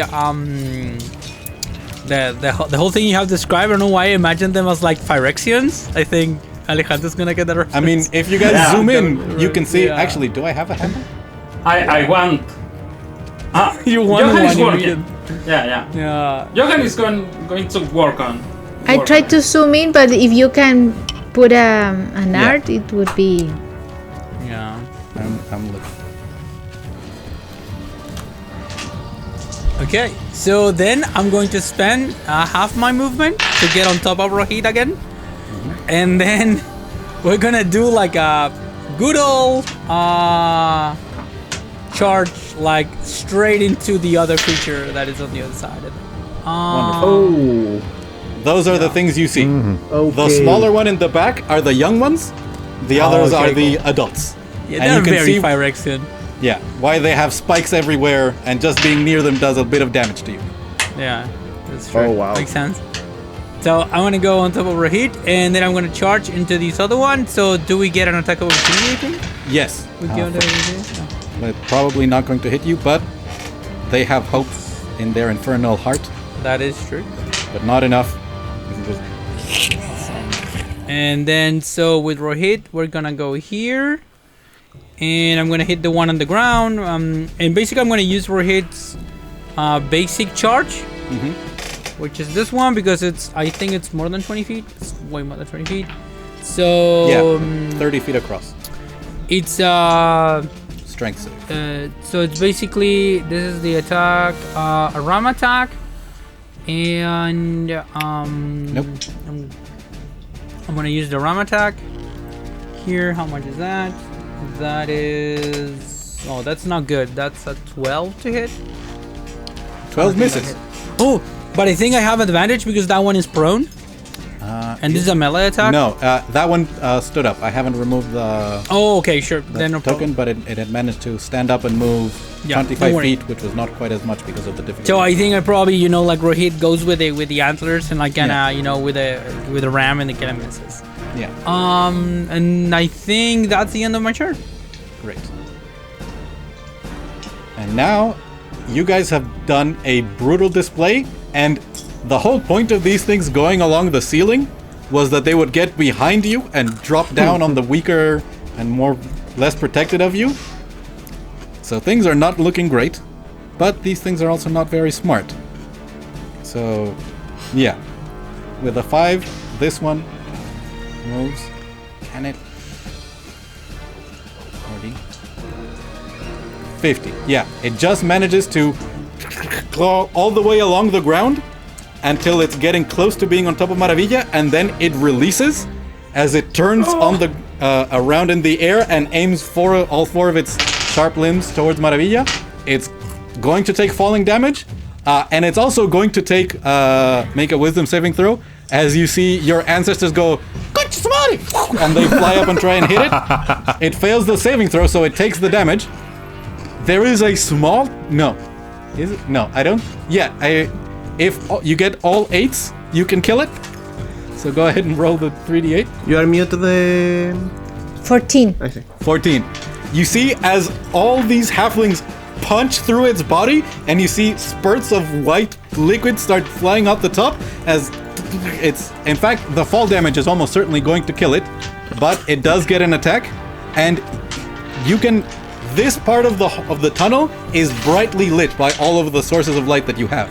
But you can imagine if you had been relying on dark vision, which moves things like dim light, and you had just seen like shapes in the ceiling suddenly detach and fall towards you covered in blades, how this would have been terrifying and deadly as they landed on you with advantage. But luckily that is not the case. With a 15, I believe that misses you. Do I get a reaction? To a missed As attack, an I don't opportunity attack? think- No. No, Because it it's not doesn't- going to. Okay. It's not not going to leaving leave your your threatened range, Okay. as it takes 3d6 falling damage and splats on the ground next to you.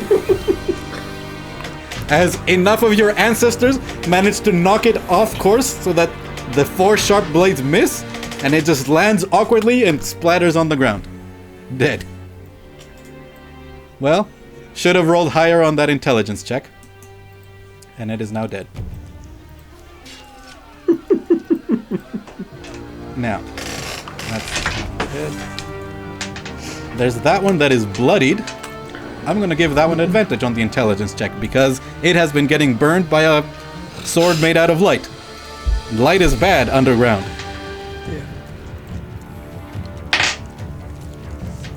So yeah, that one turns and runs, and you see it disappears into the darkness. And you hear the scuttling fade off into the distance.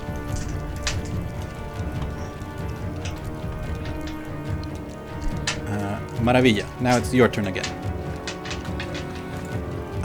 There's no Kruthiks alive near you, so you don't But take this damage. one? That one is up on the roof. Okay. Oh. And you can see it's making like mean eyes at Johan. Like And that one it saw the is- fireball, and there's now murder in its eyes. And that one is... That one is down on the ground and is quite hurt. And that one? That one is up on the ceiling ceiling. and also hurt. Okay, let me see. Control L. I can see all of this one. Okay. And these ones are on the roof or where? Yeah, I all of don't- those are on the roof. Like you saw them clearly up on the roof with the fireball, and they're still sort of clinging on. Okay, so I'm going to move with Penelope. By the way, I was going to say Penelope has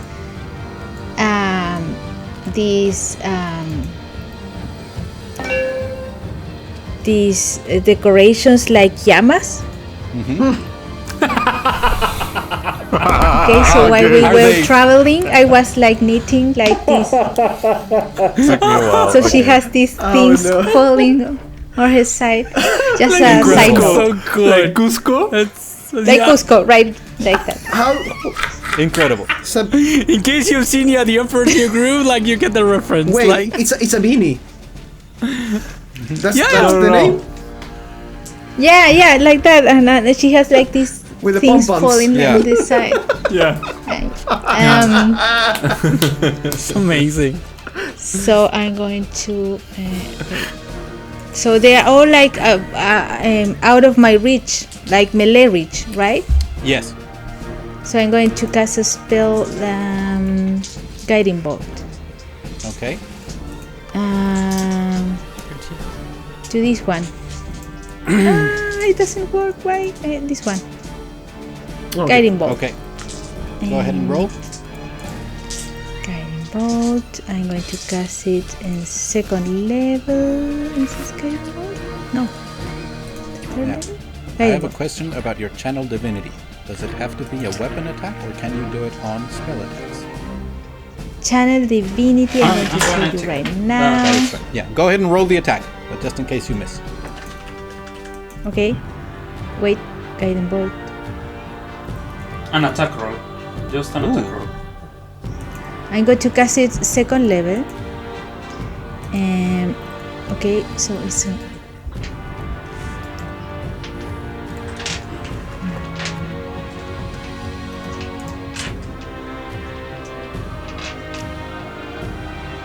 natural 20. Oh my fucking god.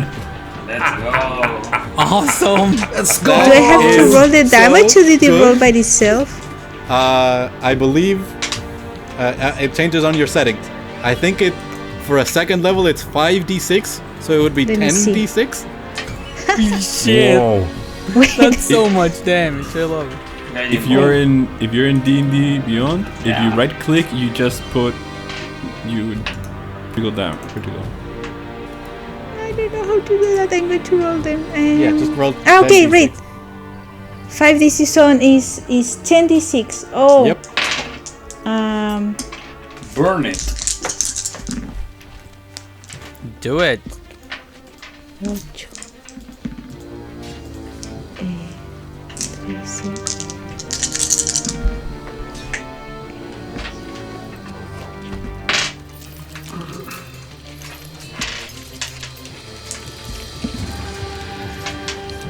$31. Wow. So you see as you swing your masterwork enchanted warhammer pointed at this creature, and a bolt of searing light stretches out into the darkness. And yeah, 31. You see one of the creatures that had fairly survived the fireball. Suddenly, the plates of its face are peeled back and open, and there's light sort of glowing still in between and under it as it's highlighted. And the next attack would have advantage, and it's bloodied. It's not dead. Oh god No. damn it. So do I have a bonus action? Spiritual weapon beside I believe him. because you didn't use a cantrip, you can't. Yeah, you can't. Yeah. You could tell Penelope to dodge. No, we're going to stay there and just So touch. much BG3. Yeah. That's it. Okay. Another is one of the little The creatures. second. I'm sorry, that is the last one before we finish the second round. Yep. He's going to make an intelligence save. With a 9, he's too foolish, and is going to attempt the same maneuver as it dashes up Don't do it. onto Maravilla. And let's go. Go ahead and roll the 3d8 as it turns around and is pointing its sharp claws at Maravilla. Wisdom save. So, can you... Ooh! Oh. So it So still takes it's half damage. 8. Yeah. Críticos is van, half. críticos vienen. So you see this one saw what happened to its previous, probably same hatch sibling, and goes and it points itself almost like an airfoil, dodging all of the tiny halves and go and comes towards you, and two claws try and that's still a miss on the first one. Yes. And on the second, it was moving so fast that it didn't have time to stab out at you, and it just embeds itself into the ground, and it is now at 5 feet, and it's going to take falling damage. You know, I had it all planned that they would also give you extra falling damage when they landed, and it was going to be great. But so far, none of them have hit. So. Yeah. You see, as the impact of landing on the ground rattles up, and it is now bloodied. And it is now the beginning of the third round. Do we want to take a bio break here? Yes, please. Yeah. Okay. Good idea. So Yeah. we'll come back in 10 minutes and almost no time at all for our faithful watchers. Thank you if you've made it this far. It has been chaotic, but at least I'm having fun. I hope the rest of you are also having fun. Yeah. Yeah. Yeah. This has been amazing. Thank Yes. you. Yeah. Okay. All right. So, See you guys soon. You guys will see us right away. And we're back. We're at the beginning of round 3. Lena, it's your go. Okay.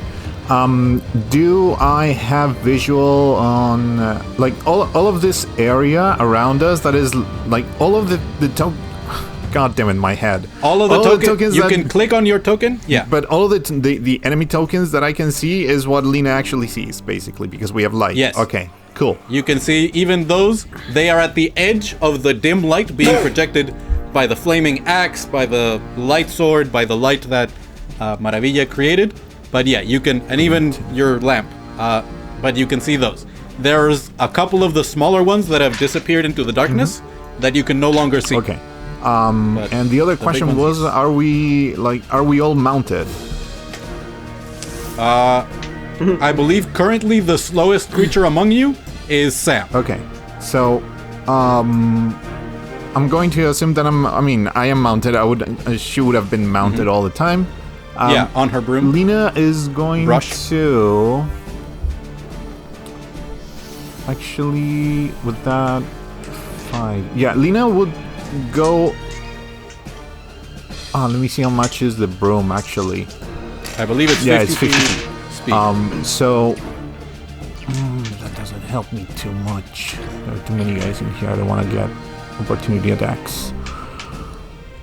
Well, they're all on the ceiling, so if you stay low, Oh, yeah, that's true. you can actually avoid the opportunity attacks. Yeah, I'll do. Actually, yeah, I'll. Let me just measure here. 25. And then. Okay, fantastic. So, I'm going to move right under this guy, right here.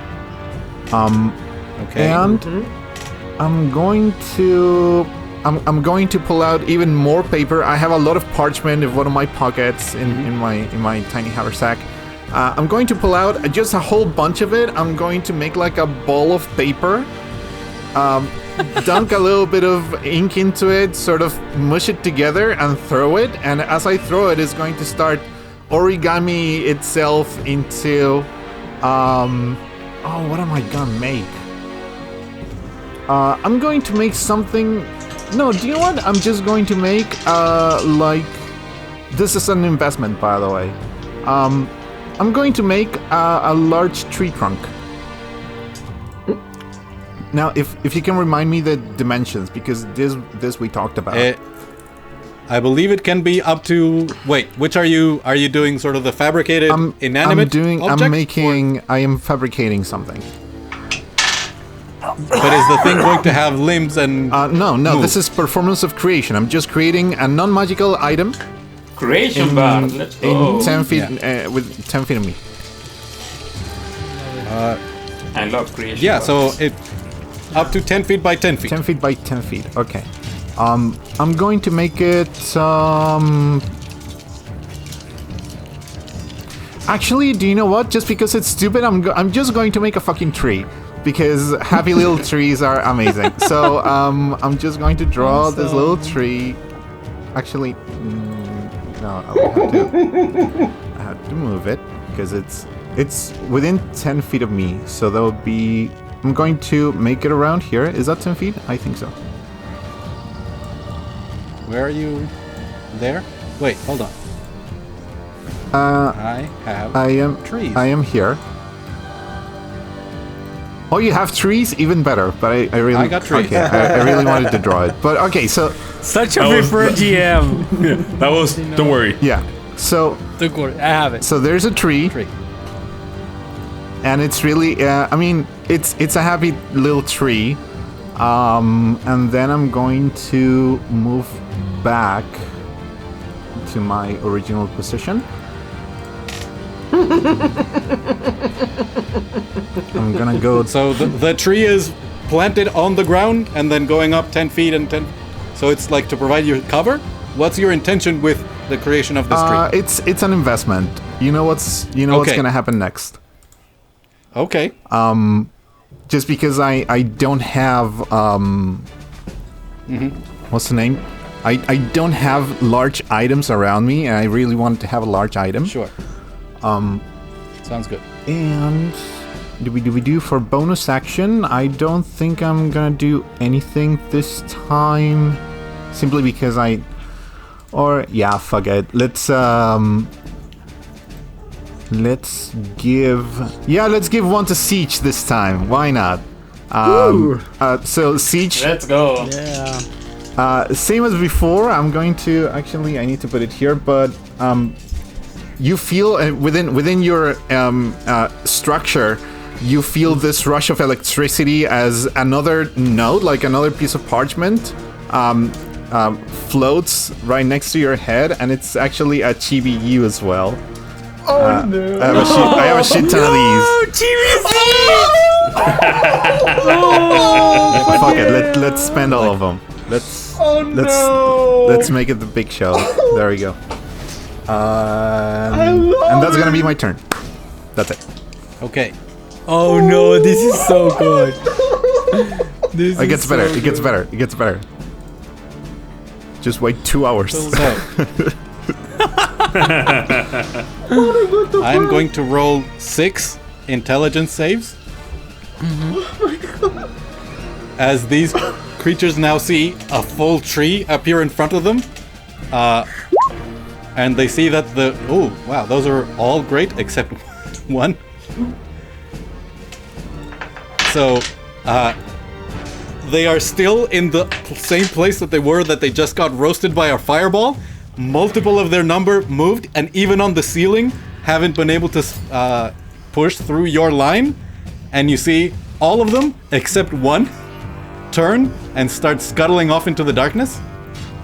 Oh, And the one in front that's still left is completely flabbergasted at the disappearance of its companions. You can still hear them scuttling, and these are not as fast as the small ones. You think you could probably catch up to these. Now, the one that was foolish, it has 40 feet of movement. Is it? But does it? Is it that? Big little tree out. I love this. Okay. What range did I give this thing? Yeah. It knows the plan of the one that is deadly and planning to get to Johan. So you see as it scuttles all the way across, right on top of Johan, and then releases, it doesn't have enough action to sort of twist itself and try and impale you with its claws, but it is still a very heavy thing falling. So Johan, give me a dexterity save, and I believe you're good at those, so you're probably going to do fine. I am good at this. No. 6. 6. You see, as this thing has been sort of like scuttling up on the ground, high enough that it passes over the halflings, and then it just sort of lets go, and it's flailing and manages to sort of turn almost halfway, and you are impacted. You take 9 points of bludgeoning damage as this hits you. Make a dexterity 10 saving throw to see if you remain on top of your phantom steed. Correction, that was a 7. Same. Very important. So takes yeah, 9 points of dexterity saving throw. Yep. To remain on my mount. Yep. That's 13. Yeah, you managed to hold on to the reins, and you're a little winded as you took 9 points of bludgeoning damage, and you see this thing is on the ground and is prone, but is next to you. I'm gonna put it Oh, my next subject. So glad that you offered yourself. Yeah. there. Let's see. And that one is gone. That one is gone. That's the one that just did the thing. That one's gone.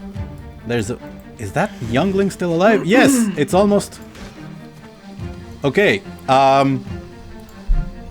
Roll the spirit guardians, please, and I believe you need.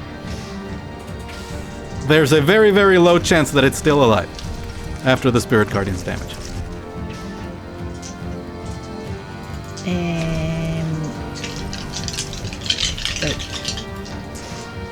They're 12. Yep. So as it's like starting to turn and look towards Ghufran, the small halflings just pile on top of it until it disappears beneath these spectral bodies, going, and you see some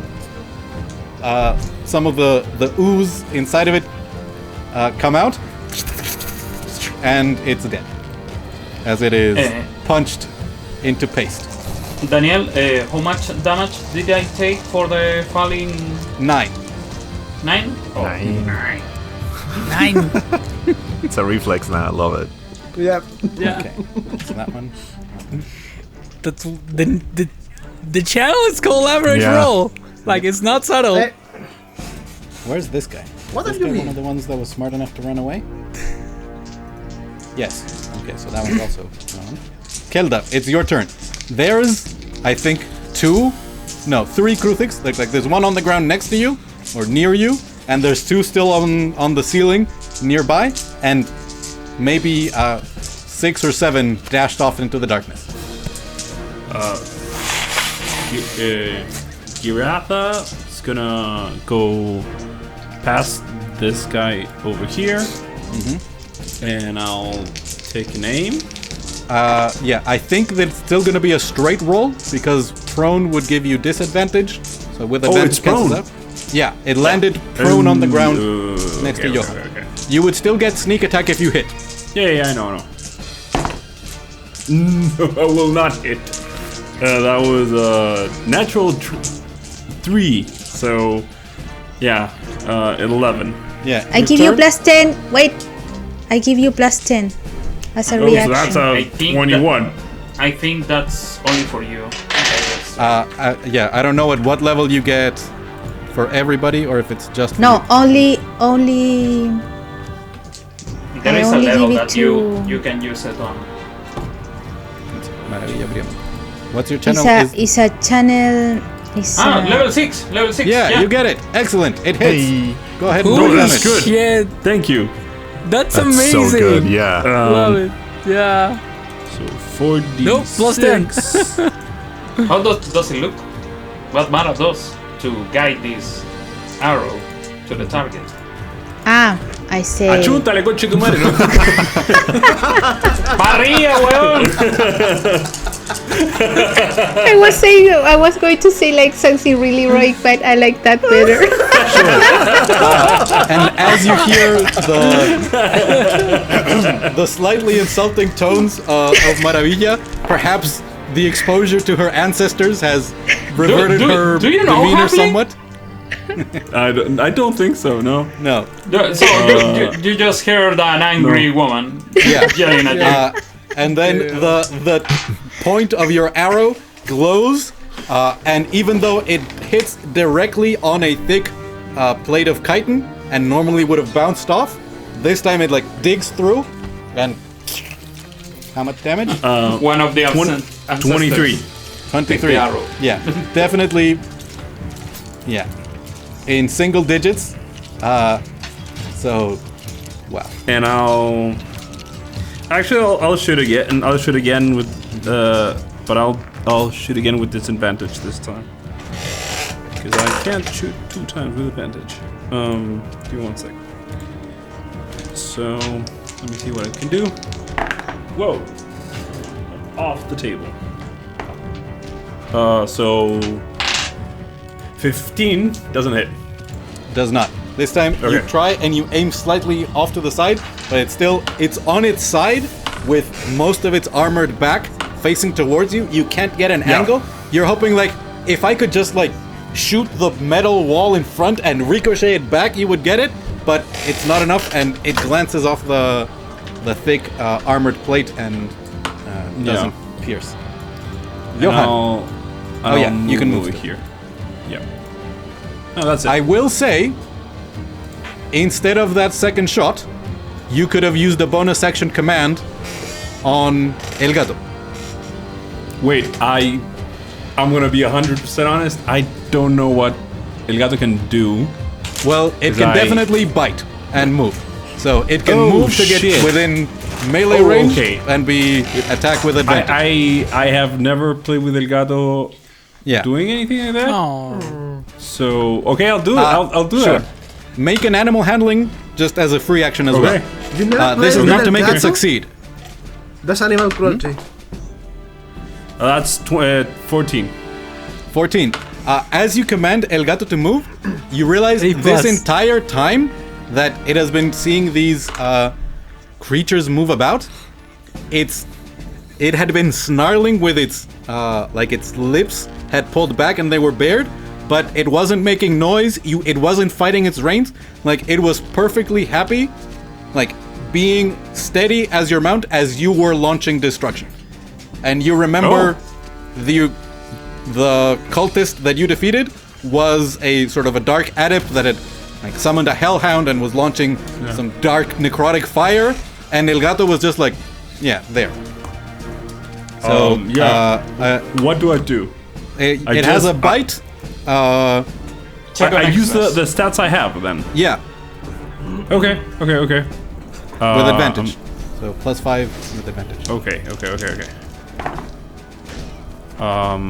18. Hits, just hits. As you see the jaws, massive jaws, sort of get around the prone body and bite in deep. Okay, and that's D8 plus 3. So 9. I'm so proud of Elgato. It kills the creature. Amazing! Finally. So yeah, the jaws sort of go around the armored plates, and you hear crunch, crunch, and then it goes limp. And Elgato Don't goes, eat it! Don't eat it! Bad Elgato! Don't eat it! I need it!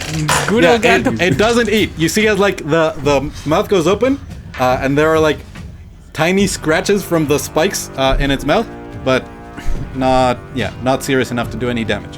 What do you have there? Drop it. Drop it. Drop it. Exactly. Okay, Johan. So, yeah. so just a question. This is me asking. So the movement of Elgato is my movement, and Yes. then I thought As a bonus that action? I was using. Okay. No. So if you don't use your bonus action to command, it can take the dash, disengage, or dodge action. If you do use Okay. your bonus action, it can use one of its actions. Okay. So- Okay. I get it. Thanks. So yeah, really quick. Who is alive? This one. Yeah, 2 on the ceiling, and I think there's one in front of Sam. And Yeah, that this one one. has the look Yeah. that it wants to fucking Yes. murder me. And it Okay. had clearly there was a plan where the thing had landed next to you to give that one advantage when it attacked you, but now the thing is dead because Elgato killed it. So Oh, okay. So, Sam, come here. I'm gonna need your help. And Sun is going to pull back to be close to me. Yep. That counts at 5 feet to me, or no? There. yeah, There. that's better. Yeah. Okay. So on that scaly boy is going to shoot some necrotic bolts to that guy. Go for it. That's 14 plus 8 and 6 plus 8. That's 4. The 6 plus 8 misses. The first one hits, All right. That's and we'll see 4. if the opportunity attack. Ooh, 20 to hit Sam for there was 4 damage. But this time, Siege, you hear the same sound of scraping on metal and then something punching through wood, and it pulls back. And you turn to look, and as Sam is moving back towards Johan, you see the small scratch on the metal and sort of the puncture in the wood under it. They glow slightly and begin to repair themselves. Yeah. Right. So 4 plus 2 plus 3. That's 9. That's 12. That's 16 for the scaly boy. Once again, the necrotic bolt is extremely effective, as you would expect. Oh, sorry. Make a concentration check from the 9 damage that you took. You just need to beat a 10. Because you're Alright. concentrating on your undead spirit. All right. Done. That's 8 plus a lot. Yeah. And okay. So now Ari is going to fly and meow, and then go back. And, By the way, the meow is a recording Right, yeah. from yes, Johan. it sounds like Johan saying meow. That's never not gonna be funny. That's never not gonna be funny. So yeah, that's a d20. That's a 16 plus 8, Ooh, that hits. and this is a d4 plus 3. Oh, that's full damage. 7. You see as it growls, it sees sort of the dead Kruthik next to you. And next, you see Johan just took the cane under his arm and going to grab a pistol and shoot it. A firebolt. And yeah, So, what does this pistol look like? it's some kind Is it of a mechanical. flintlock? Yeah. Yeah, like a flintlock. Some arcane mechanical contraption. That's Okay. just a explosion of fire. Oh yeah, that's a 16 plus 8. That's Go ahead and that's easy. roll the damage. 2d10. 7 plus 5. 7 plus 5. That's 12. You see, as that blast of fire washes over it, it's bloodied. It rolled an intelligence saving throw to see if it was smart enough to get away. It rolled 2 natural ones. It is going to die, but it is going to taste your blood. Oh. So it scuttles in front of you and launches itself off, and it had enough movement to be able to have its action to turn and try and claw at you. So these are 2 attacks coming at you, and if either of them hit, you're also going to take the falling damage. But Sam is next to you, so Sam is free to use their reaction. Yeah. That's a miss. Oh! 28. And did not hit with either of them. The 13 actually is my Damn. AC. But you see that Sam is going to put its hands in front of me. It's like, I don't think so. You see as the first claw was too wide, the other sort of stabs directly towards you, and this massive metal hand blocks the attack, and the Kruthik, despite all of the hate in its infernal heart, did not manage to taste your blood.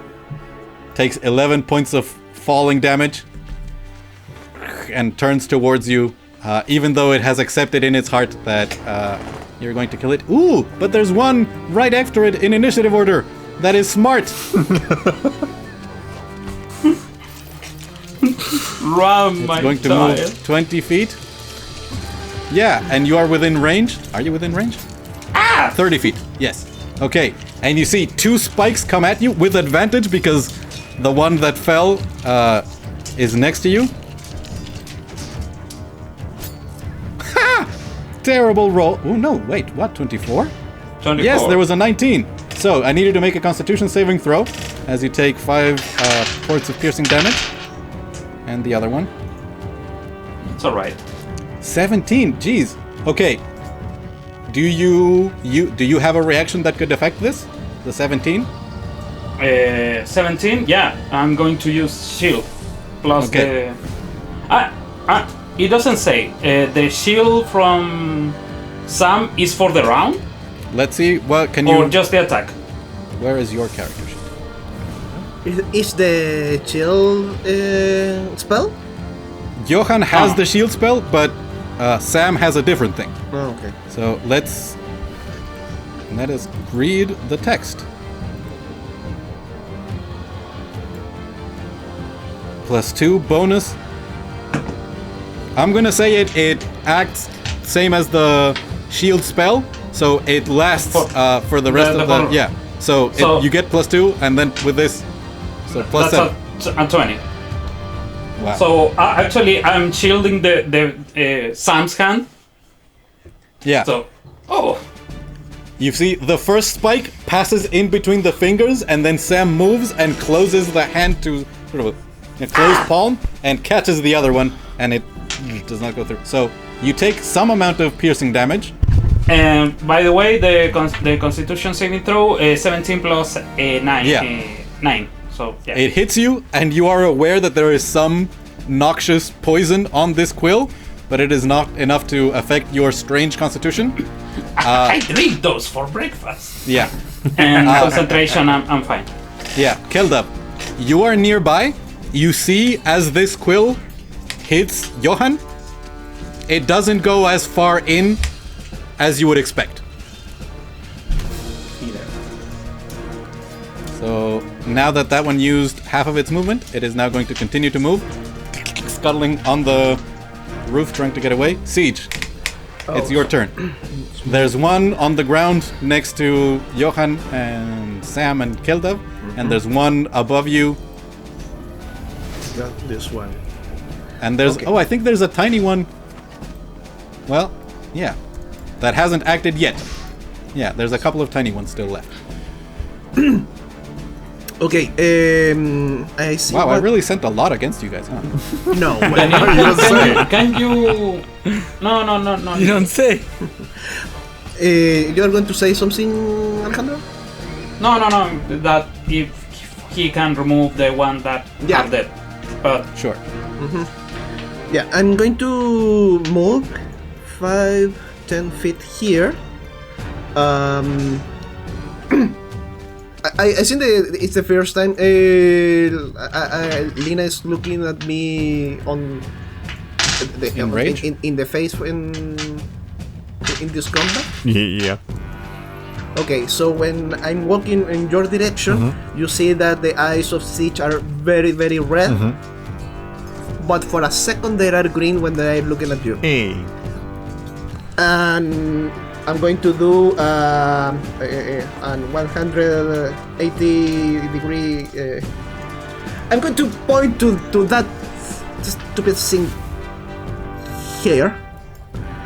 Up my hand, bonus action, summon the spear, throw it. Yeah. So Lena, you see like snowflakes start drifting in front of you, and in front of Siege, this trail of shards of ice and sleet and hail rocket towards it, and it has to make a dexterity saving throw. And Cool. you, Siege, make your attack. The DC is 16, Alejandro, Daniel. Yes. And let me roll the damage. Ooh, 19. These things are tough. Like, they were made as... In fact, well, Siege does not know it, but Jose knows it. These in some way were creatures designed for sieges, to break a siege, to dig through enemy defenses. Interesting. I don't. They're your nemesis. Yep. Alright, I believe I have to roll for the attack. The normally, attack as right? well, yeah? 18 hits. Just hits. Yep. 8. 8. Yeah, I think, yeah. Bless you. Thank you. So- Sorry. 6.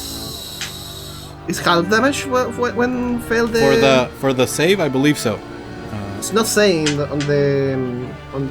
In description. that case, I think it's no damage on the save. Gotcha. So 8 points of damage. Okay, yeah. You see, as it's getting away, it's just sort of at the edge of the explosion of frost, and all it takes is the damage as the final shape of the spear manages to pierce its hide. Wait. On Mara, there is one, right? There is a small one, yes. But it's in the ground? Yes. Okay. That's all. That's all, anything. All I can do. You can still move more if you want. No, it's fine. Okay. So there is that one. Roll for your spirit guardians again, as they continue to hammer away at one of the younglings. Well, there is a small chance it'll... Oh, no, 10. it has a decent chance to stay alive. It continues to take damage. And now, does it have enough damage to... Yes, it does. Even with difficult terrain, it's at the edge of the aura, so it can climb up on the wall. So it uses 20 of its movement. Another 20. Half. Three-dimensional movement, yeah. Okay, so that was most of its first round of movement, despite them being very fast. And now it is up on the roof moving. And it disappears into the darkness. You can still hear it scuttling away. Ghufran, it's your turn. There's one small one next to Mara, the one that landed but missed. And there is another one that is on the roof escaping, and there is of course the one that will do anything in its power to taste Johan's blood. Okay, then in that situation, I think I'm gonna look at Mara and I'm gonna say, how is it that your people say it? Caballo grande repite? And I'm gonna say again, and I'm gonna just use, like the imperishable charge again. And I'm gonna turn Rohit around, and I'm gonna charge first this one and the one in front of Mara. And then I'm gonna charge at the one in front of Johan. Do you have to move for the... I think it's 20 feet, and that one in front of No, it's not a normal charge. I'm using the imperishable charge. Yeah, never mind. Which is the one that is... Yep. Everybody that I'm hitting, Yes. basically they have to make... so I'm gonna attack. For example, if the one in front of Mara falls prone because of the imperishable charge, then I'm gonna... Can I attack it then? Before we move on to the next one? Yeah. So that's what I'm gonna do. So yeah, it has to make the strength saving throw as you move through its space. It's DC 15.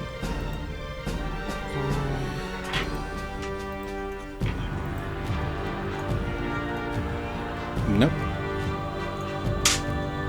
Oh, cool.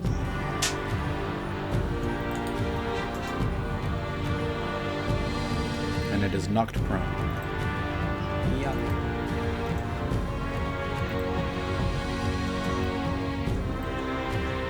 There, so that's complete. Okay, so that one, can you turn my token around? Sure. So that one, and as soon as it falls prone, then I'm gonna attack it. Yeah, with once with the Lightbringer to see what happens. So that's advantage. Yeah. Yep. Okay. Come on. The leather. 20. Hey. Yeah.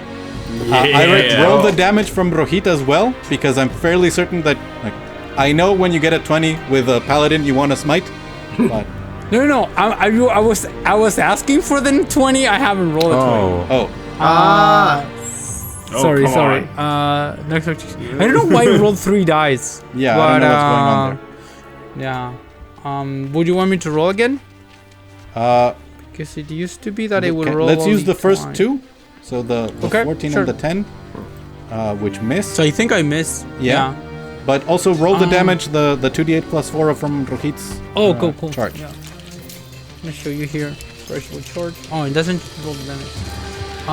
So this is damage. 11. Okay. 11. It's single digits as Rohit's glowing antlers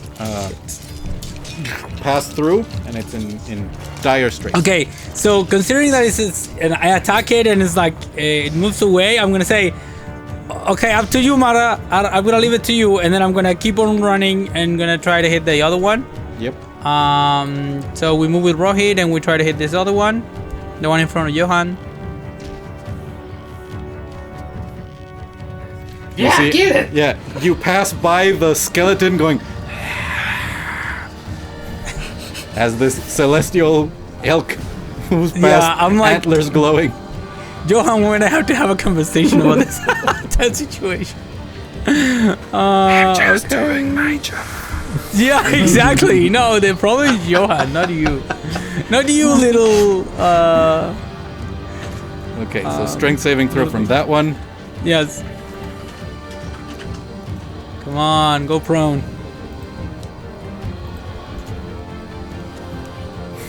14. As much as hate is in its heart, it's not enough, and it goes Yeah. prone. And it takes impacted. 15 damage from the Also, charge. in single digits, nearly. And now we attack it with advantage. Come Go ahead. on. Why won't you just die? I'm gonna attack twice because I'm just gonna roll twice. Yeah, so you don't get the triple result. Exactly, triple results. So one well- is a hit. Let's see if the other's a crit. Yeah, No. so hit. It's okay. And now let's see if it goes away. Shoo. Creature of the Abyss. If you do double digits, it's gone. It's gone. Yay, Yes. it's gone. That's well. This searing light from the antlers and the glowing sword pass And through. I think would have Ghufran like perceived that Johan was like trying to get like a specimen that was like not so Probably, yeah. damaged. Like you would have Yeah. heard the command to So Elgato, I like, do "Drop it, some drop kind it." of a cut that is so that it is like, you know, like basically, Surgical, I cut yeah. it. The surgical, so it's like Yeah. you can use it It's again and all. perfectly bisected, as you see Yeah. even the heavy stone plates like separate and falls to one side, and for a moment you see like a biological diagram of the half of the body, one eye sort of still trying to look at you with hate, and it falls to the side also. I shouldn't encourage Johan, but I can't help it. And I think that's the end of my turn. Okay, wonderful. You hear more scuttling off in the darkness. Maravilla, it's your turn.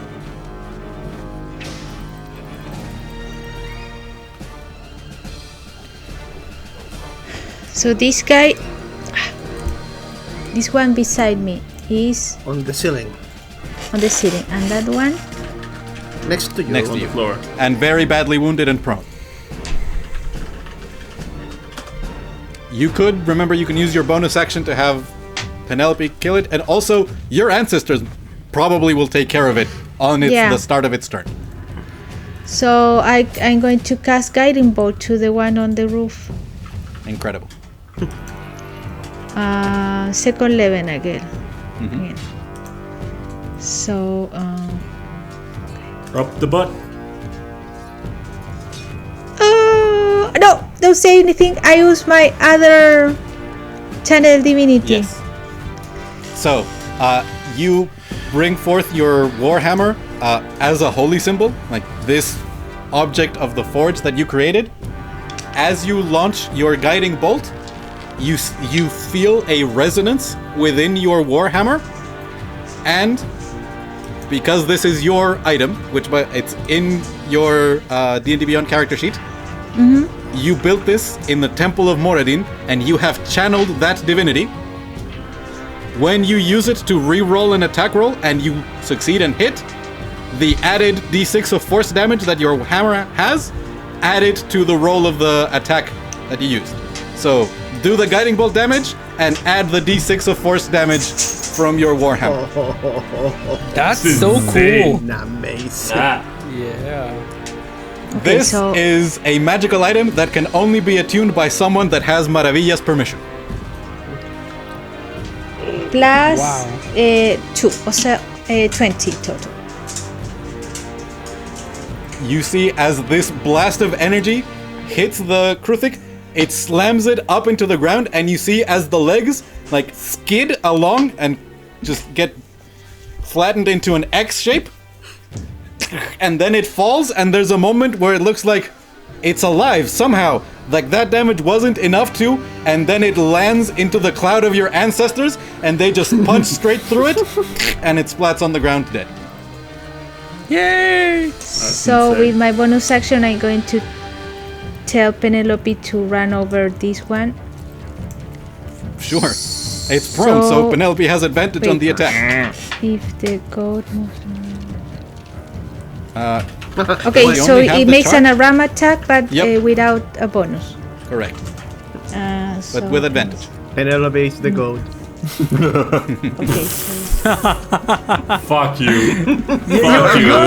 You're like today. You're like A plus. Only A pluses. 18 to hit Hits, yeah. and Roll the damage. yes, There is a very slim 10 chance. Nope. 10 to It's dead. So you can describe how you want as Penelope brutalizes this awful, awful creature. Love it. Well, Penelope, I think, no, she likes go really savage with her horns, like, and moves it. And the little flies in beanie the gets air. like all bloodied. And Tampons on the side. No, And the, that's- the trick is that it's entirely red, so it doesn't see. You don't see the. Yeah. Well, yeah, That's unfortunately, clever, yeah. these don't have red blood, but still, it doesn't look quite so much like blood. Okay, so we have come to the end of round 3. There are maybe half a dozen of these creatures that are scuttling off into the darkness, and there's several bodies around you. What do you do? We need to kill the guy there. Which one? Which one? Which one is missing? Oh no, Oh it's yeah, dead. there's Oh, no, one no. that was running that you can just barely see, I think. It's basically, are we chasing them or are we just... We know that there must be a nest nearby. Yes. You think you probably dealt with at least half the number? Like, Yeah, Yeah, but there were they may- reproduce very a dozen or quickly. more that showed up here, and you guys killed 6 or 7, and a similar amount escaped.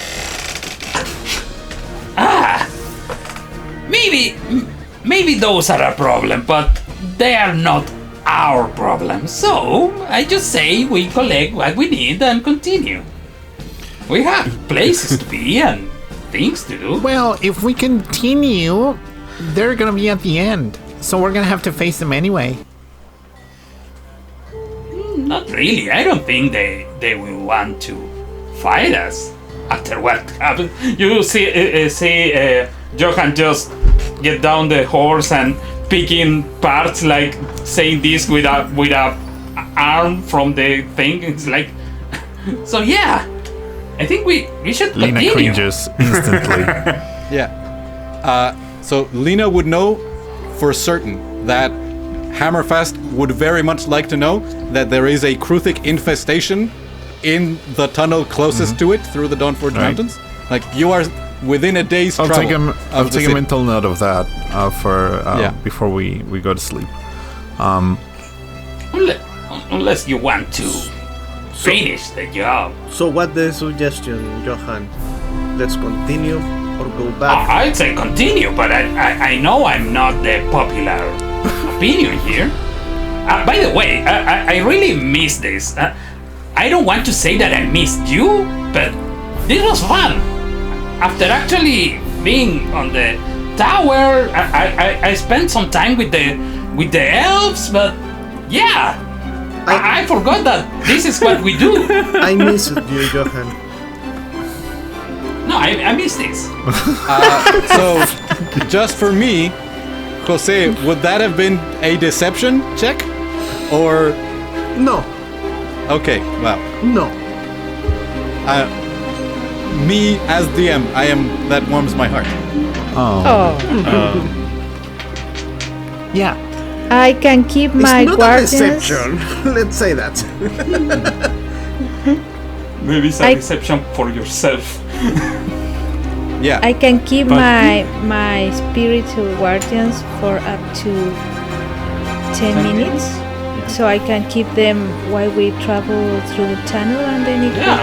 Oh, This actually, guy's- yeah. this I guy think you is took hit for damage an one hour. time, Maravilla. Could you roll one? No, I did not. You didn't? No, I Oh. didn't. You. No, yeah, you're right. They Yeah. all missed. Wow. And you're not even like one of the highest armored ones. Like, you have good armor, but like there are other people with better. Anyway, this is why I ran this and then thought, I should add more Kruthiks and make them more dangerous. I'm almost bloodied. I Yes, just want to you say took that. a lot. But also, you were running around. I mean, as a fellow paladin player, I love it. Yeah. But it's true. Like, we are on the front lines. We're supposed to get hit. It's okay. So, what do you think? What time is it at this time, DM, by the way? Because I forgot. You've been traveling for about 7 hours. So you are coming to the end of a day's worth of travel. You figured you would reach the end of this tunnel and be able to either rest at the end of the tunnel or on the other side of it. Depending on if you wanted to rest out in the wilderness. No, I would rather we would travel and not rest near these creatures. So You we could- are not killing them? Why? I Oh don't- wow! You Guys! were the first one that said that we have places to be and things to do. So Yeah, let's move. Wow! I totally forgot about you guys. Damn! Let's go then. This is a problem for the next group, not ours. Okay. Kildab would retrieve the hawk. Giratha would return to the bow. So to the You to the feel bow. a sense of satisfaction from your prey, your bird of prey. and did a I good job. would go down and go towards the head of Elgato and see how he's reacting and try to scratch on the lower jaw. Now that the creatures are dead, it's completely placid. There is no, despite the fact that it saw some of them get away, it doesn't seem to be having a chase instinct of wanting to go after them, and it leans into your scratch, happy. I'll give him a piece of meat. I would have brought something for him, and I'll say, let's go. But I think we will need to finish this off.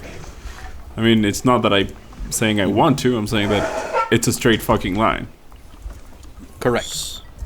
So they will be on the way to the exit. So you guys move on. If you wanted to take some pieces, I'll give a vague description of the physiology later to Alejandro for any samples that you wish to have taken, and any checks we'll do in between sessions. So you continue moving through the tunnel, and sorry, just seconds after we are walking, I need to resummon the stone spear to have in my hand to try to study while we are walking the changes of that.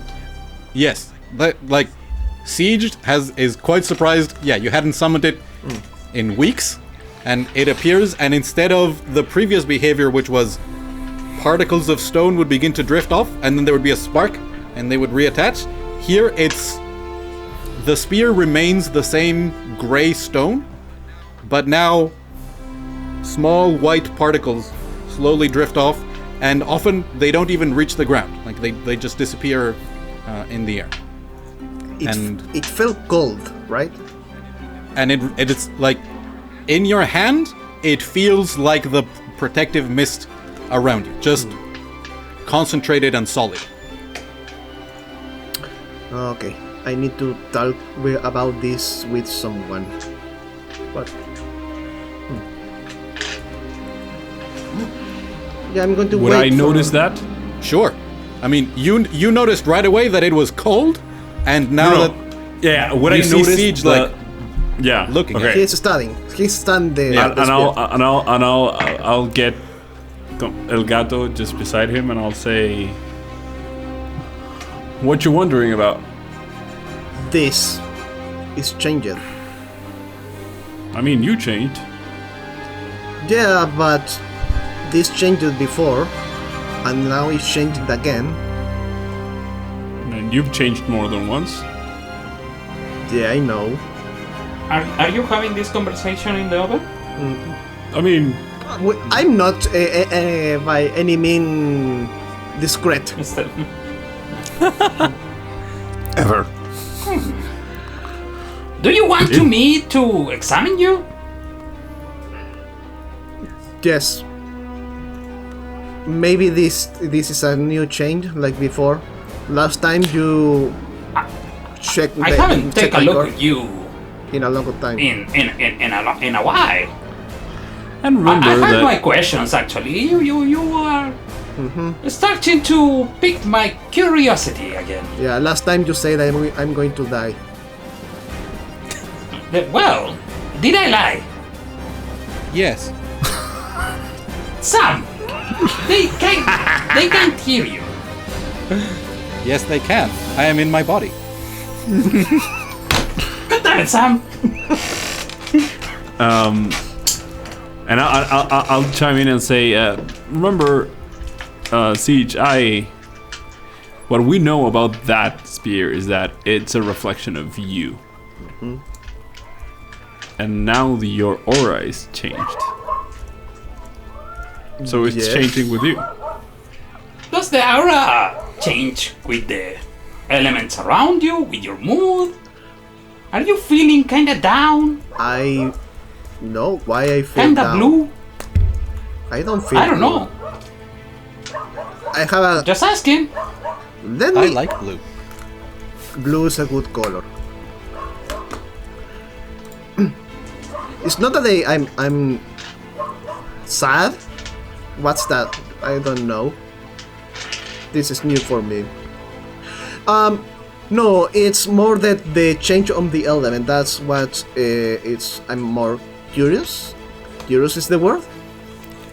When Yeah. we make camp, I can take a look at you. If you're okay with me open some stuff on your body. I'm going to look at you and say, I trust you.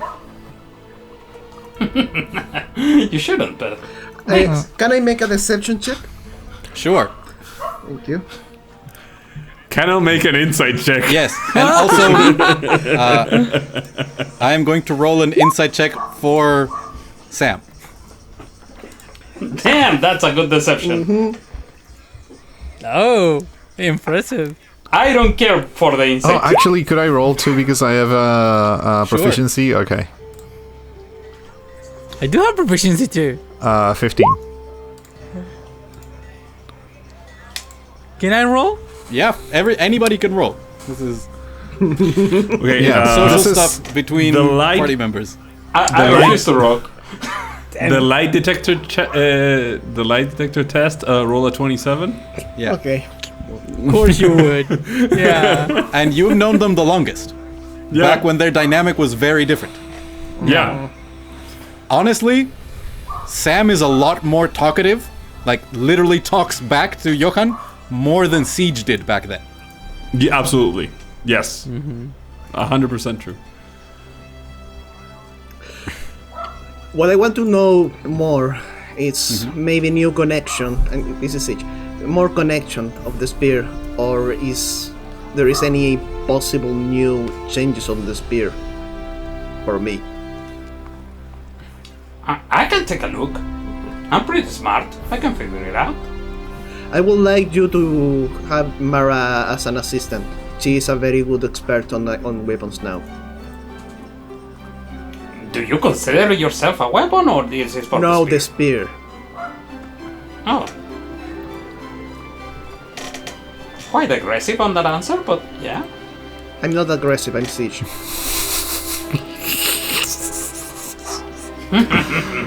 Meanwhile, I want to be talking Lena to actually Lena. laughs a I little just bit. I mean, this is getting too tense for Ghufran. I just want to talk to Lena. So you see Lena at this point, she's just taking everyone in, but she's actually pulling out her actual sketchbook and just taking notes and making little scribbles and sketches here and there with a little piece of charcoal here. I'm sorry. I just have to say, I love what you did. I just love. I'm sorry it's gone, but I loved it so much. That was a great. I can make it again. It's just that I'm still working on like proportions and stuff. So it's No. I don't need like a true like painting of myself. I think it's very much. I love the emotion. I mean thank you're you very really much. tall and you look like very inspiring. So I really wanted to show that off. But I'll definitely do it again sometime. But you're gonna have to give me some time. Sure. And you You fought too. very well. That jump you did, that was fantastic, dude. It was so wow. It was yeah. so good. This is our first time doing that, isn't it? And you see like Rocket sort of like moving the head. Yeah, like, actually, nodding. everyone Mara, was Mara so cool. is riding in the back. Wait, what? Mara is riding in the back and she say,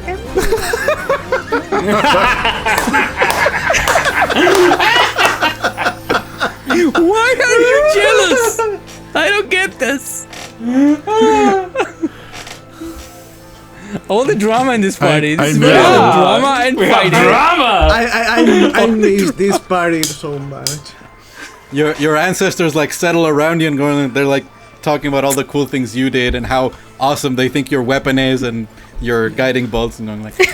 Oh yeah! By the way, Mara, I didn't see that hammer with you before. "Oh yes, What's the deal we with that? Sitch and I we made it on the fortune." Oh, can I take a look? Sure. And I take it out and I. hand it Not back to you. here. I'm riding. Please, okay. have standards. Yes, sure. No problem. Now, I have a question about the undead spirit. Are you keeping it active? No, as soon as I finish to collect, I make finger guns. It's, die! And it's going to I'm gonna pick the bombs. Holy shit, Johan. Yeah, so I love him. You cannot be this Oh, cool. it's so good. And the tiny motes, it's going back to the jar. Oh yeah. Sure. I need to keep that one. Trapped.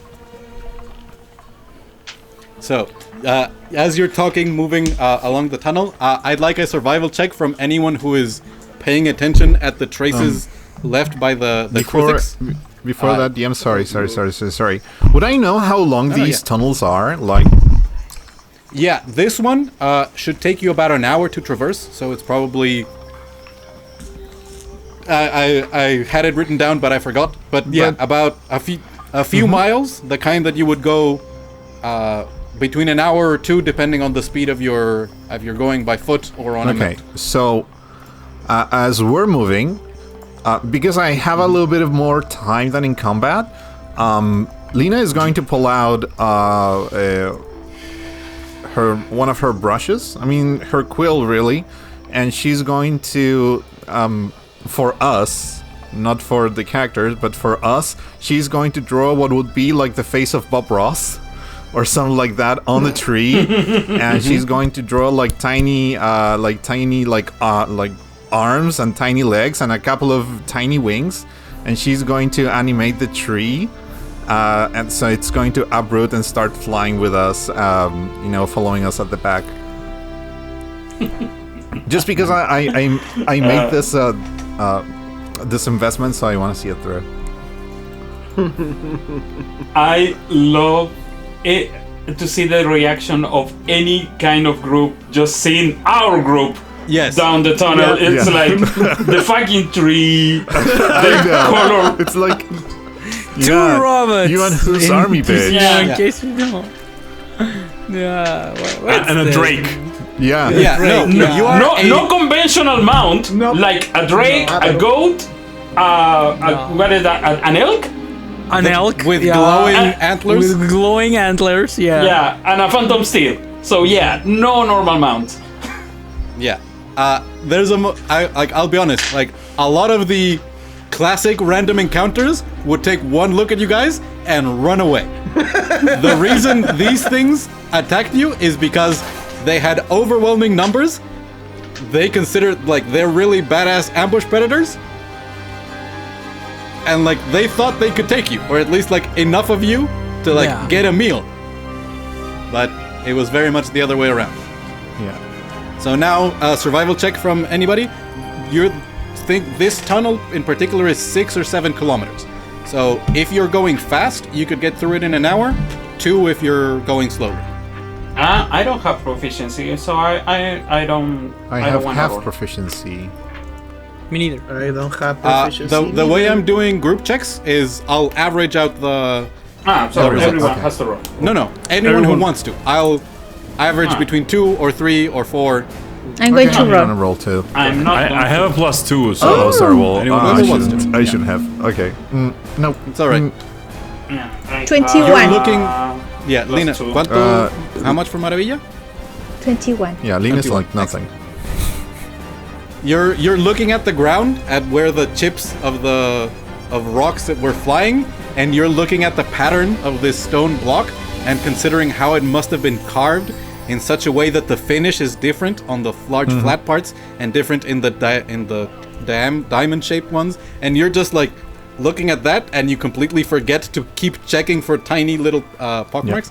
Maravilla, you were the first one that actually spotted like that those rocks were not what they seemed, and you're keeping track on the roof and on the ground of these little marks, and you see as after about 40 minutes pass, so you've been in this tunnel most of an hour, you're approaching what must be the end, and you see the amount of marks increases significantly, and it's enough that you can see some even marked along the metal of the wall.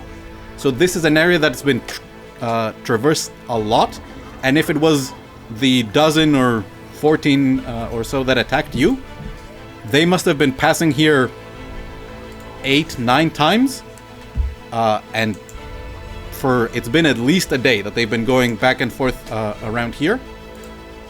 And as you continue to move, maybe another 80 meters in front of that, suddenly the walls, the floor is broken.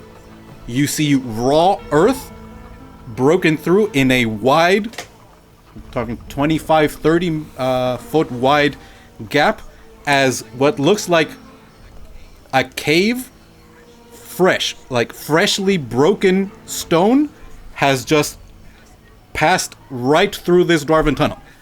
And you're looking at the bent, broken walls, and this is the kind of material that these small creatures could barely scratch. And something recently has broken through and created a hole that goes, it's on a slight slope, leading, rising slightly north. And you see as the tunnel stretches out into the darkness south and north. Yeah, go ahead. So I want to dismount. Sure. Elgato, go towards the cave and make an investigation check to see if I can. Okay, I'm using the glasses. How recent are we talking about? Yeah, you would know some stuff. You think definitely less than a year, maybe less than a month. There doesn't seem to be wind or water traveling through here, so not much that would have eroded this. 22. It could be just a few days. 22? Yep.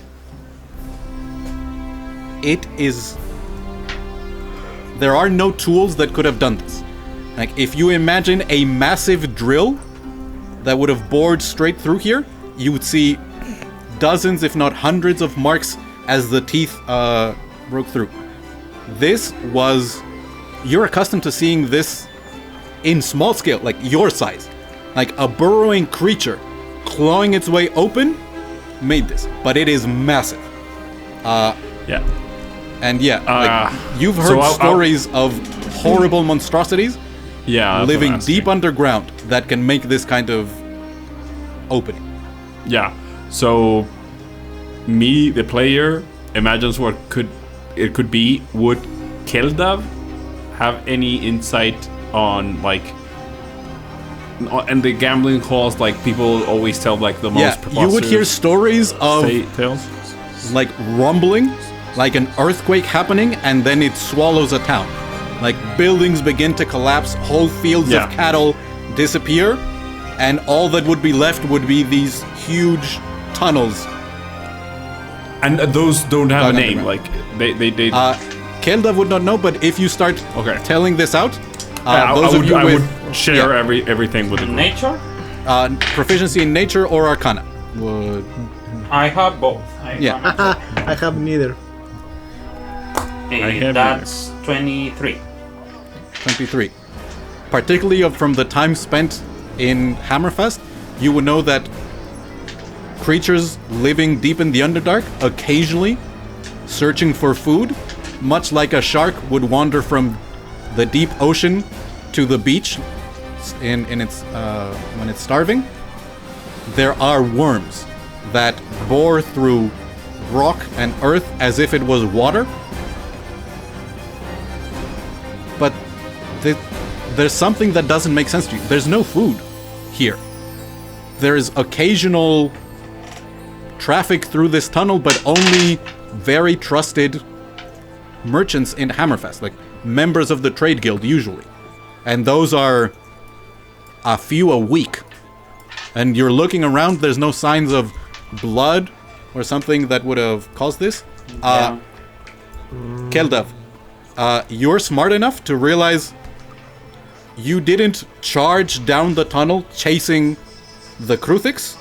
You were talking, but there was a lot of noise at the beginning for a few seconds, but then you didn't have a protracted minute-long chase, launching spells and fighting that would have made a lot of noise and that would have traveled along the earth.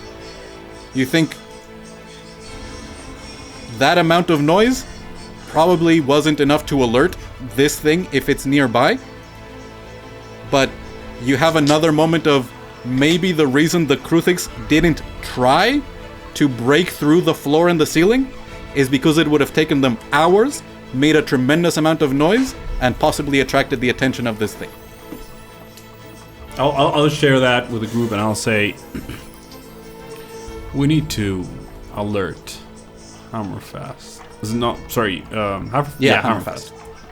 Yeah, we need to alert Hammerfast. I was gonna say Fati, fuck me. Maravilla. It's alright. I'm sorry. It hasn't been that long. Yeah. Maravilla. Do you have the spell you use to communicate with people? Does anybody have that spell here? I mean, I have it, but I didn't prepare it for today, so I can. Well, we can use it tomorrow. But I can do it. Yeah. I can actually do it. You can? Yeah. You can do it.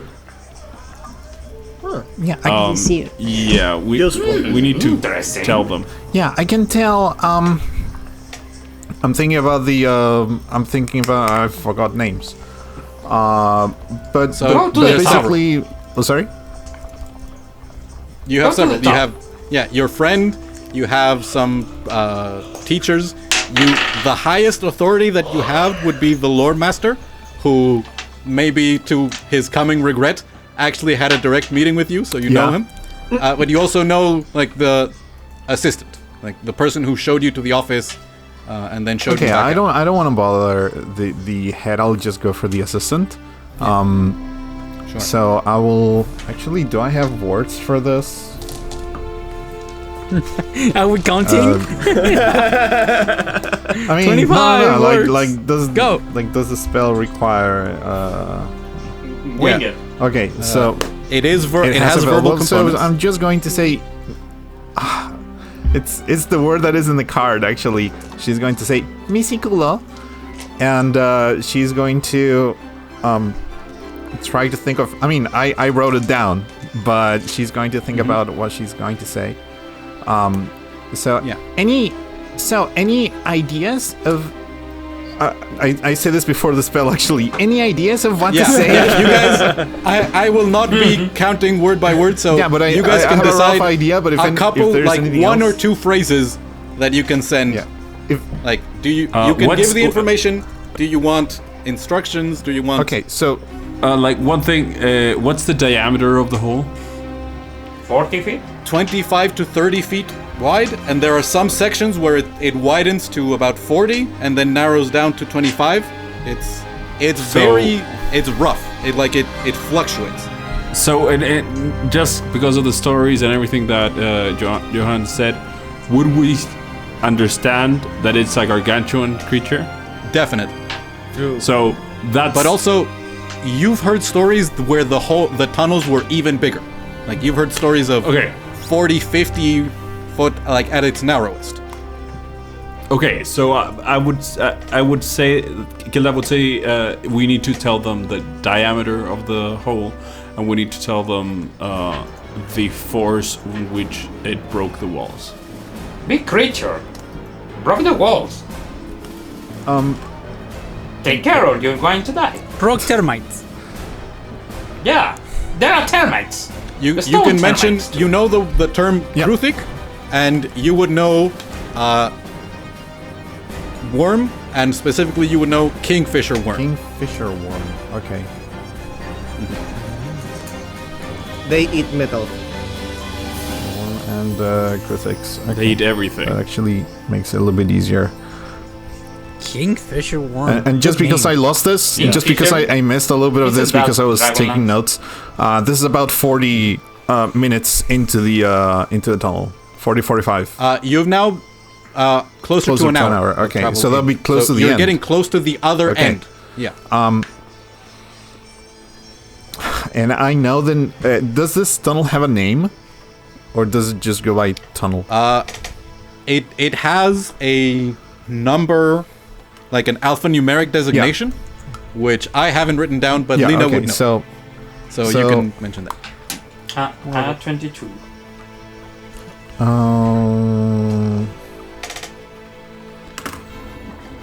Do. Okay, here we go. No, Don't worry. Like, if you want to count words, you can, but don't stress about it. Like, Tunnel. you could also just tell me the things you want to say. Tunnel number 5, infested with Kruthiks and a kingfisher worm. Traveling numbers. Beware of ambushes.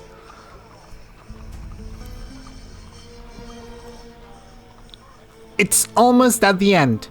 The hole. Shit. That's incorrect. Lean out. You have 2 left if you want. Lean out.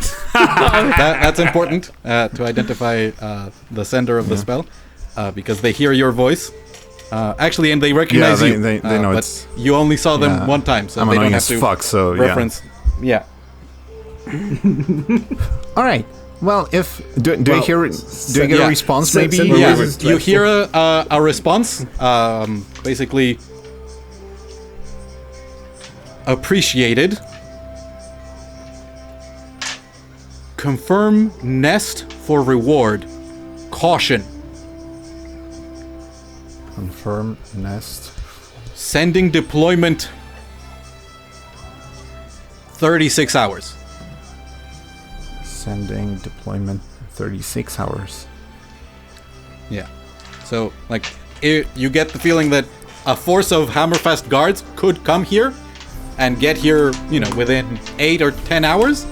But if they want a force that is capable, like, probably that force could be well equipped to deal with Kruthiks, particularly if it's not a huge nest. But if it's something that can deal with a worm, like, they need time to prepare and probably time to call in specialists. Yeah, and they don't have the space to call an army No, here. not at all. Yeah. Okay, so they're sending people. They said that we need to go with caution, but they appreciate it. So yeah, they like us. I mean, they like me. They like you too. They also offered a reward if you guys can confirm the nest of Kruthiks. Yeah, that. Should we go there? Then and confirm the nest? It depends. What is the reward? Okay. I'm pretty broke. Okay, let me wait. Shut up. But I see you wall. Oh, we're sending. I see you whole. Hole. Yeah. Okay. Wall. That's kind of good.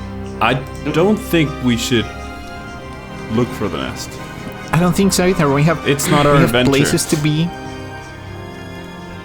As that guy said.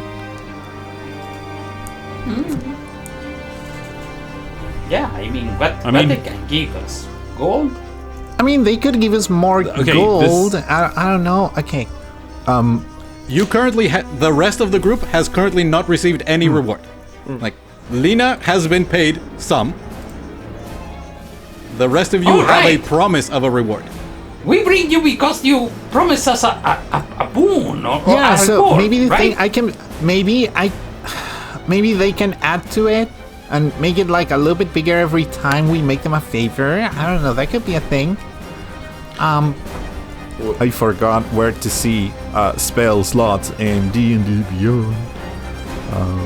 Spells. It's on Actions? spells. Oh, they're right there. I'm so And stupid. Okay. on the- yeah, on the I board. got it. Yeah. So I have 2 more. Do I want to use one? I mean, I want to Siege. save one. So here's but what you would know from your time in the Lore Guild. Being able to stop a Kruthik nest from growing even more is extremely valuable. You're thinking, 4 digits in gold, maybe 5 if it was a particularly big nest. Yeah, and like if you guys actually fought the worm and either drove it off or actually killed it, like that's another order of magnitude. Like that is I don't Daniel, 10 to I more. like that. did but- Daniel, did I see this kind of creature on my time? I don't think No. so. No, you did not see this in action. These are not used by demonic armies. They are not like These things are not used by, as far as you know, any army in the mortal world. Like, these things, like, they go where they will. And if there's an army in the way, and that army is not ready, it's gonna have a bad time.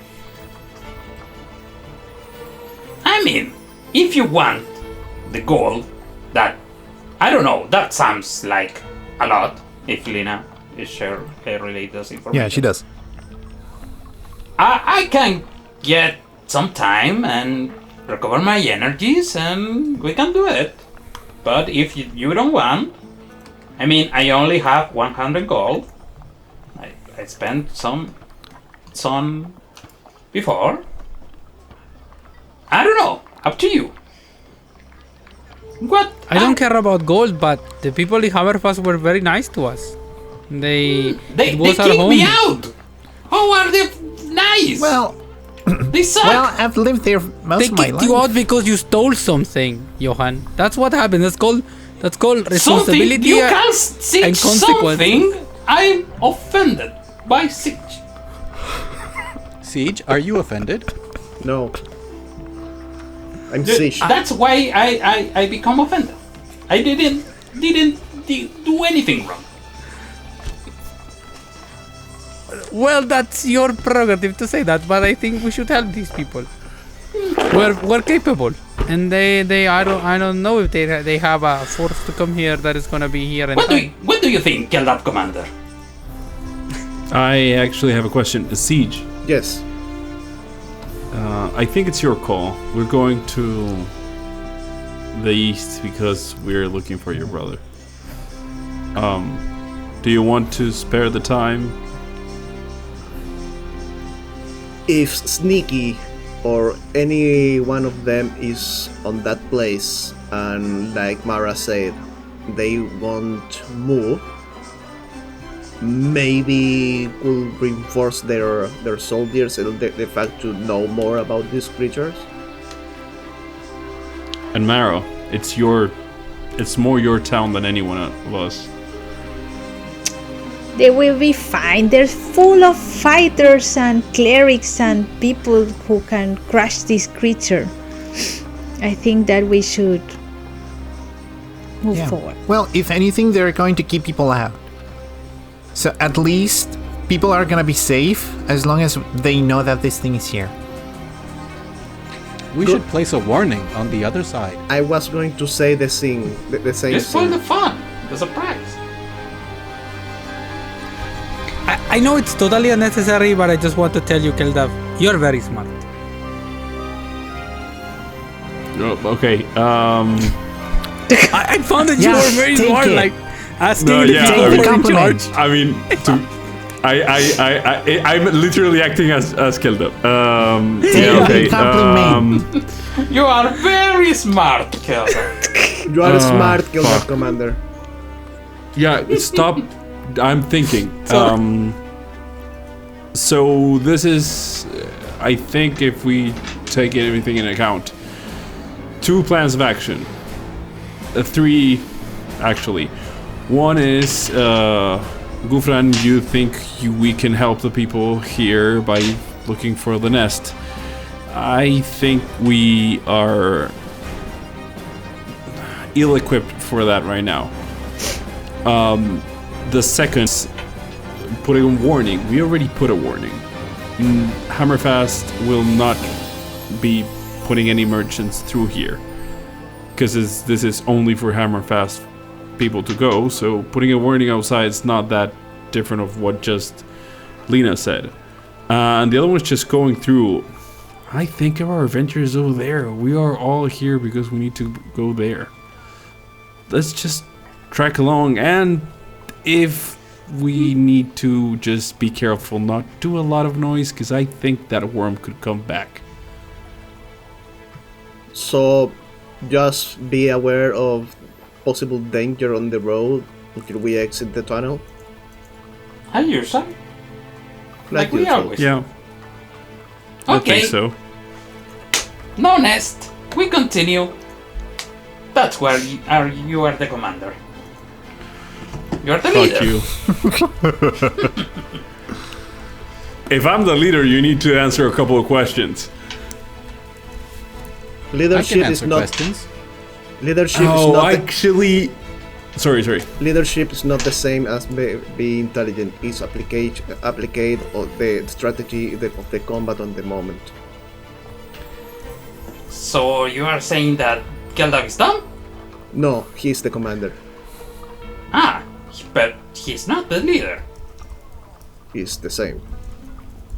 So, Should we He's be the leader. having this conversation here? No, let's move. I'll Yeah, ask the let's- questions when we're at Let's follow camp. the leader. okay, cat!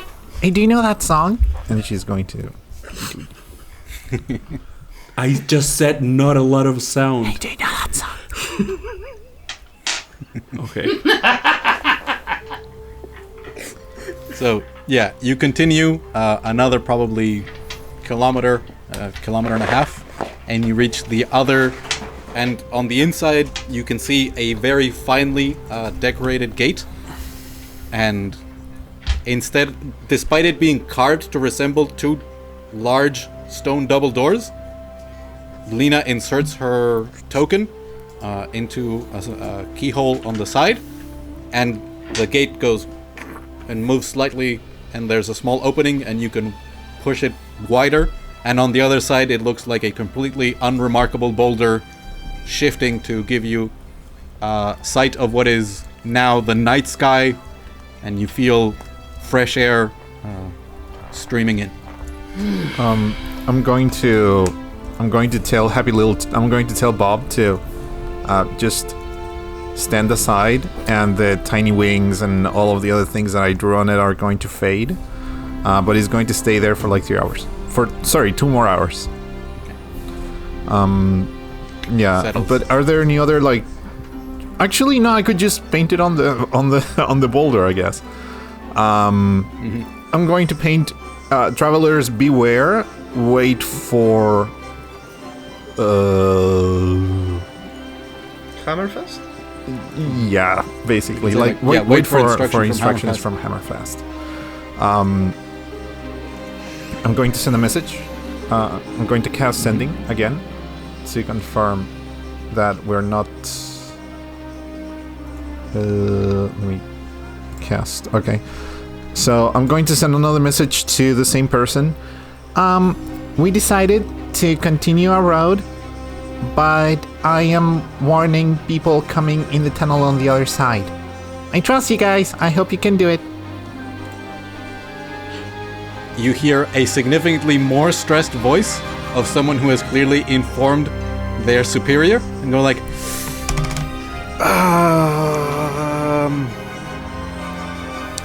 authorized to triple reward if dealt with. Understand if not, dangerous. Okay. What is triple Okay. reward? So What is true reward? So you're thinking if... so yeah, they would give an amount, probably 15,000 gold. So they're promising a shit ton of money. Yeah, so Lena, this is, you would have insight because you met with Lore Master Geld Seekingstone, who, despite being the leader of an association dedicated to knowledge, is a political creature through and through. We so- negotiate the reward without No, trying. when They're protecting commerce. When- It's like those 15 are nothing compared to what they could lose if the commerce stops. and it's more than that. Lena, you are a representative of the Lore Guild. If you deal with this problem before the forces of Hammerfast have to get here, he gets a tremendous boost in his reputation. Like, it is a massive force that is being assembled to come out here. The fact that he sent you, you discover the problem, and if you can fix it, suddenly he's the savior of Hammerfest. This Yeah. could have been a massive problem that he has Lena fixed. is Politics, Lena is going to baby. start thinking about this actually, considering that her objective. 1,000 gold pieces. All right, so How many have we? I'm running out of spells for this. God damn it!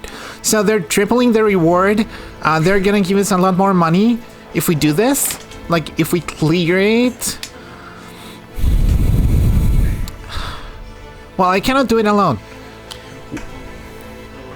What is a lot of I don't money? know. They were telling me like five. You heard 15,000. Yeah. 15,000 So you could have just said 15,000 gold pieces. Oh wow!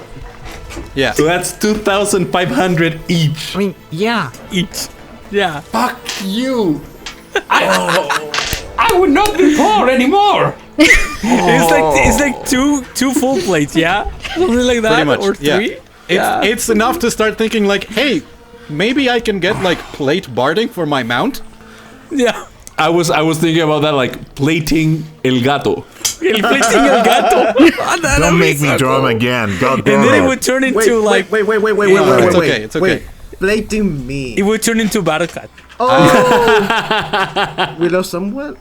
No, Diego raised hand. No, I don't know why I didn't do that. I'm sorry. No, I think it recognized your movement. Yeah, I recognize your gesture. Yeah, I'm sorry. I wasn't on purpose. I'm sorry. Oh, Okay, You're just so grabbing your head. if you want to do this, because that's a lot of gold, and like I tell you, I'm pretty broke.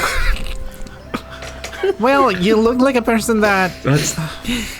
It's like in the middle, like you should be broke, but you're wearing your money. Anyway, what do we do? I was about to say that you have care with your words because you asked the new one, but okay. You're okay for now. I like Lena. me too. Mara, me too. I'm gonna draw you some. Does this change your stance? Money, it doesn't change my stance, but if you, I mean, adventure is adventure, so It's just a I mean, we have to help Siege. But we don't. We can't help Siege being That's broke. true. Question. We need money for this kind of stuff. Question. Helping Hammerfast will help us on our quest for my past. I mean, Money can be Yes. exchanged for goods and services. it's not only Good the sense, money, huh? it's that I think that we gonna- should be recognized in Hammerfast as the ones we dealt with this problem. Are we That I collecting would like be titles? interested. Heroes of Ark and Yes. Heroes of Yeah. Hammerfest? You don't Yes. know. Yeah. I would like that, actually. That actually looked really good. Imagine I could like design the statues. Like they can give us statues. That'd be so cool. I prefer the money. can I do don't much care more. about the statues. Will this So- help Johan get inside the Lord Guild again?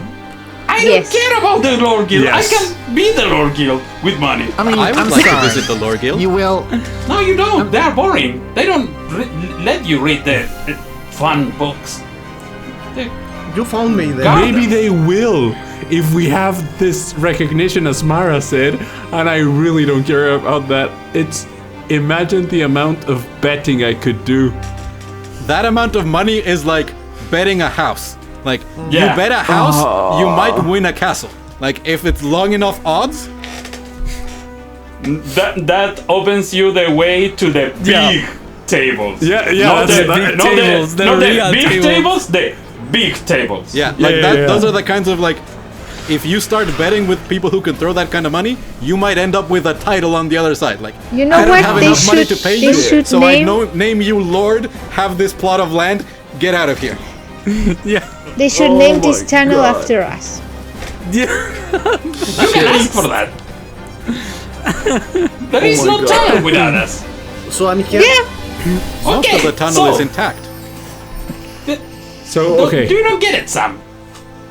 This tunnel needs us right now. We I'm hold gonna all be the honest. cards. I'm gonna be honest. I am not gonna be objective right now. I was being objective 20 minutes ago.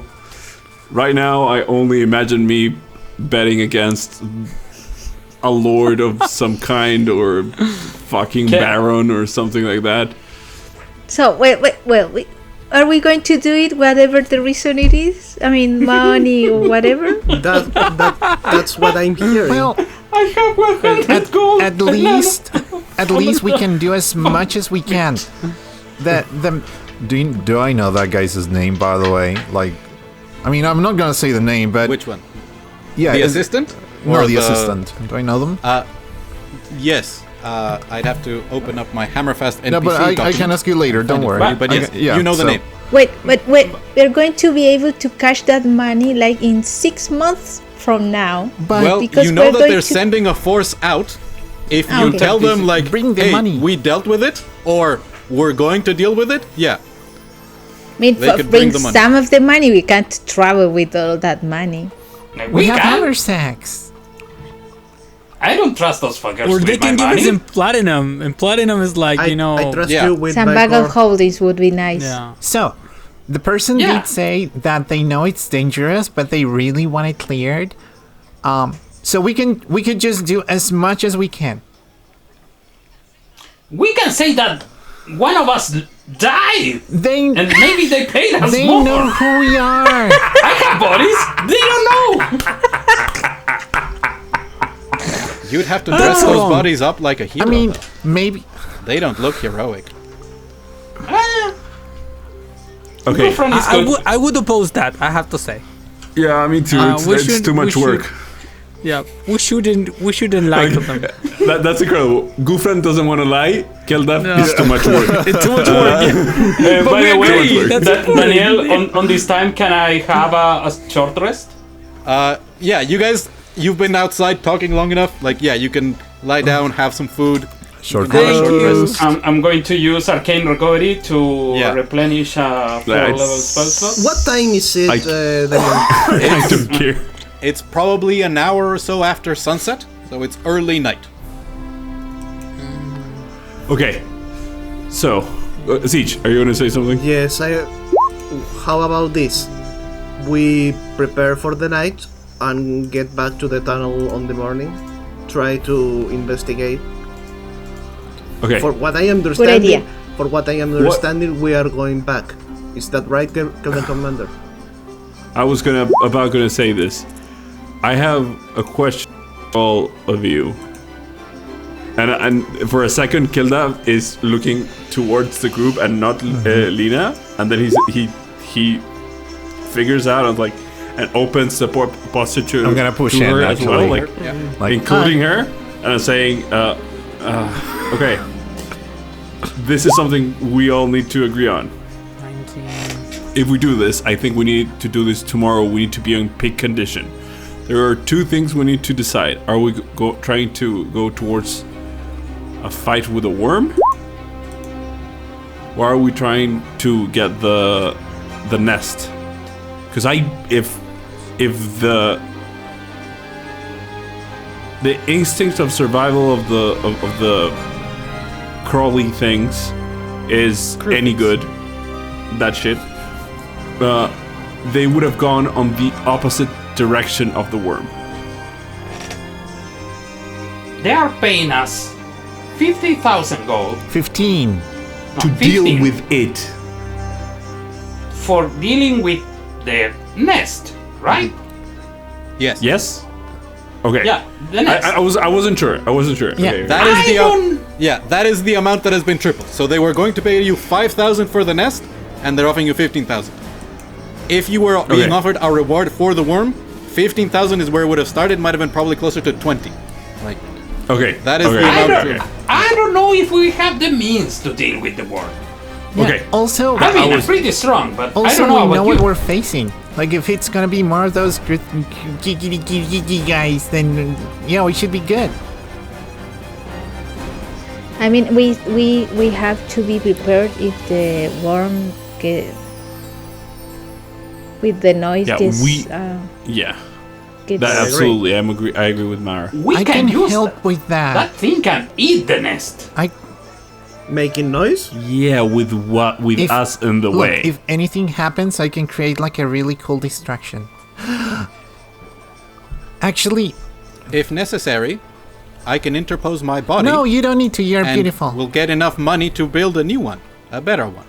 No. I don't know if I... Well, I have ideas. I am not in this body siege. I am in the amulet around Johan's neck. I already have designs for a new version. Yeah. I was actually thinking on adding cannons. We could tackle about that later. I wanted to be faster. And you realize Yeah, that too. Sam has been like the slowest member of the group that you guys have been mounted. Okay, we can talk about that. So, I can do some really powerful magic that I was saving, but for 15,000 golds, I can use it. I don't care.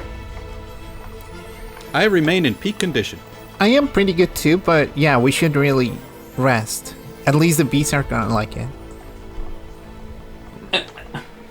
They can rest too.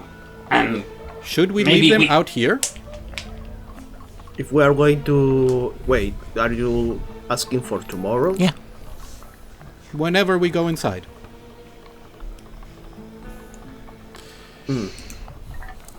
It's important for us to have a tight formation. They crawl through the top of the roof. That would be our biggest weakness against them. Maybe the If we size go of into the tunnel, is- in the caves, they will be able to burrow through the sides. It is not the Yeah. worked stone of the dwarves. Yeah, that's true. I say we go now. will be That's my boat. will be limited on the size of the tunnel with the mounts. The main tunnel that was dug by the worm? No. You don't know what the nest would look like.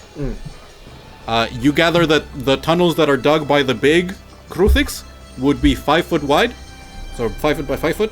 So Siege, you would be able sort of have to bend down. Sam would have to squeeze. The rest of your mounts, like they would be able to fit, but you would have to, if it's a 5 foot by 5 foot tunnel, they would have to dismount and like you would have to lead them through squeezing.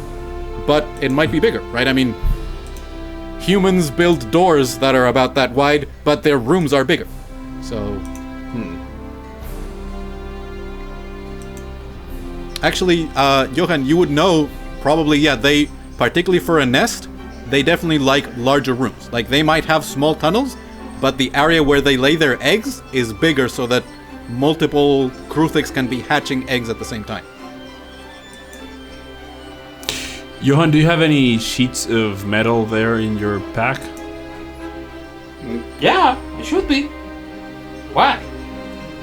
We could stand on them. Yeah? Your point? I mean, so they don't burrow under you? exactly. They are not fixed on anything. They are gonna just move it as soon as the earth If we put any footholds, Oh, actually, now that you say it, I think I have something that could help me with this. Sam turns to Lena and goes, "You could build a metal floor." I could actually build a platform now that yeah, but I'll have to do it tomorrow. We are going back tomorrow. Yeah. I can do it. Ah, I can make us a platform. okay. I guess I can make some adjustments, I guess. It's gonna be a tiny platform though, like not really big, but maybe 2 people can fit in there, maybe 3. how big? 2 by 2, Yeah. 10 feet by 10 feet. About like this big. And up to 10 feet tall, but... Yeah, doesn't have to. she's gonna try to do the square with her arms, but she's going Yeah. to go around. Like this big. Yeah. That would protect. I mean, I am squishy. I am not.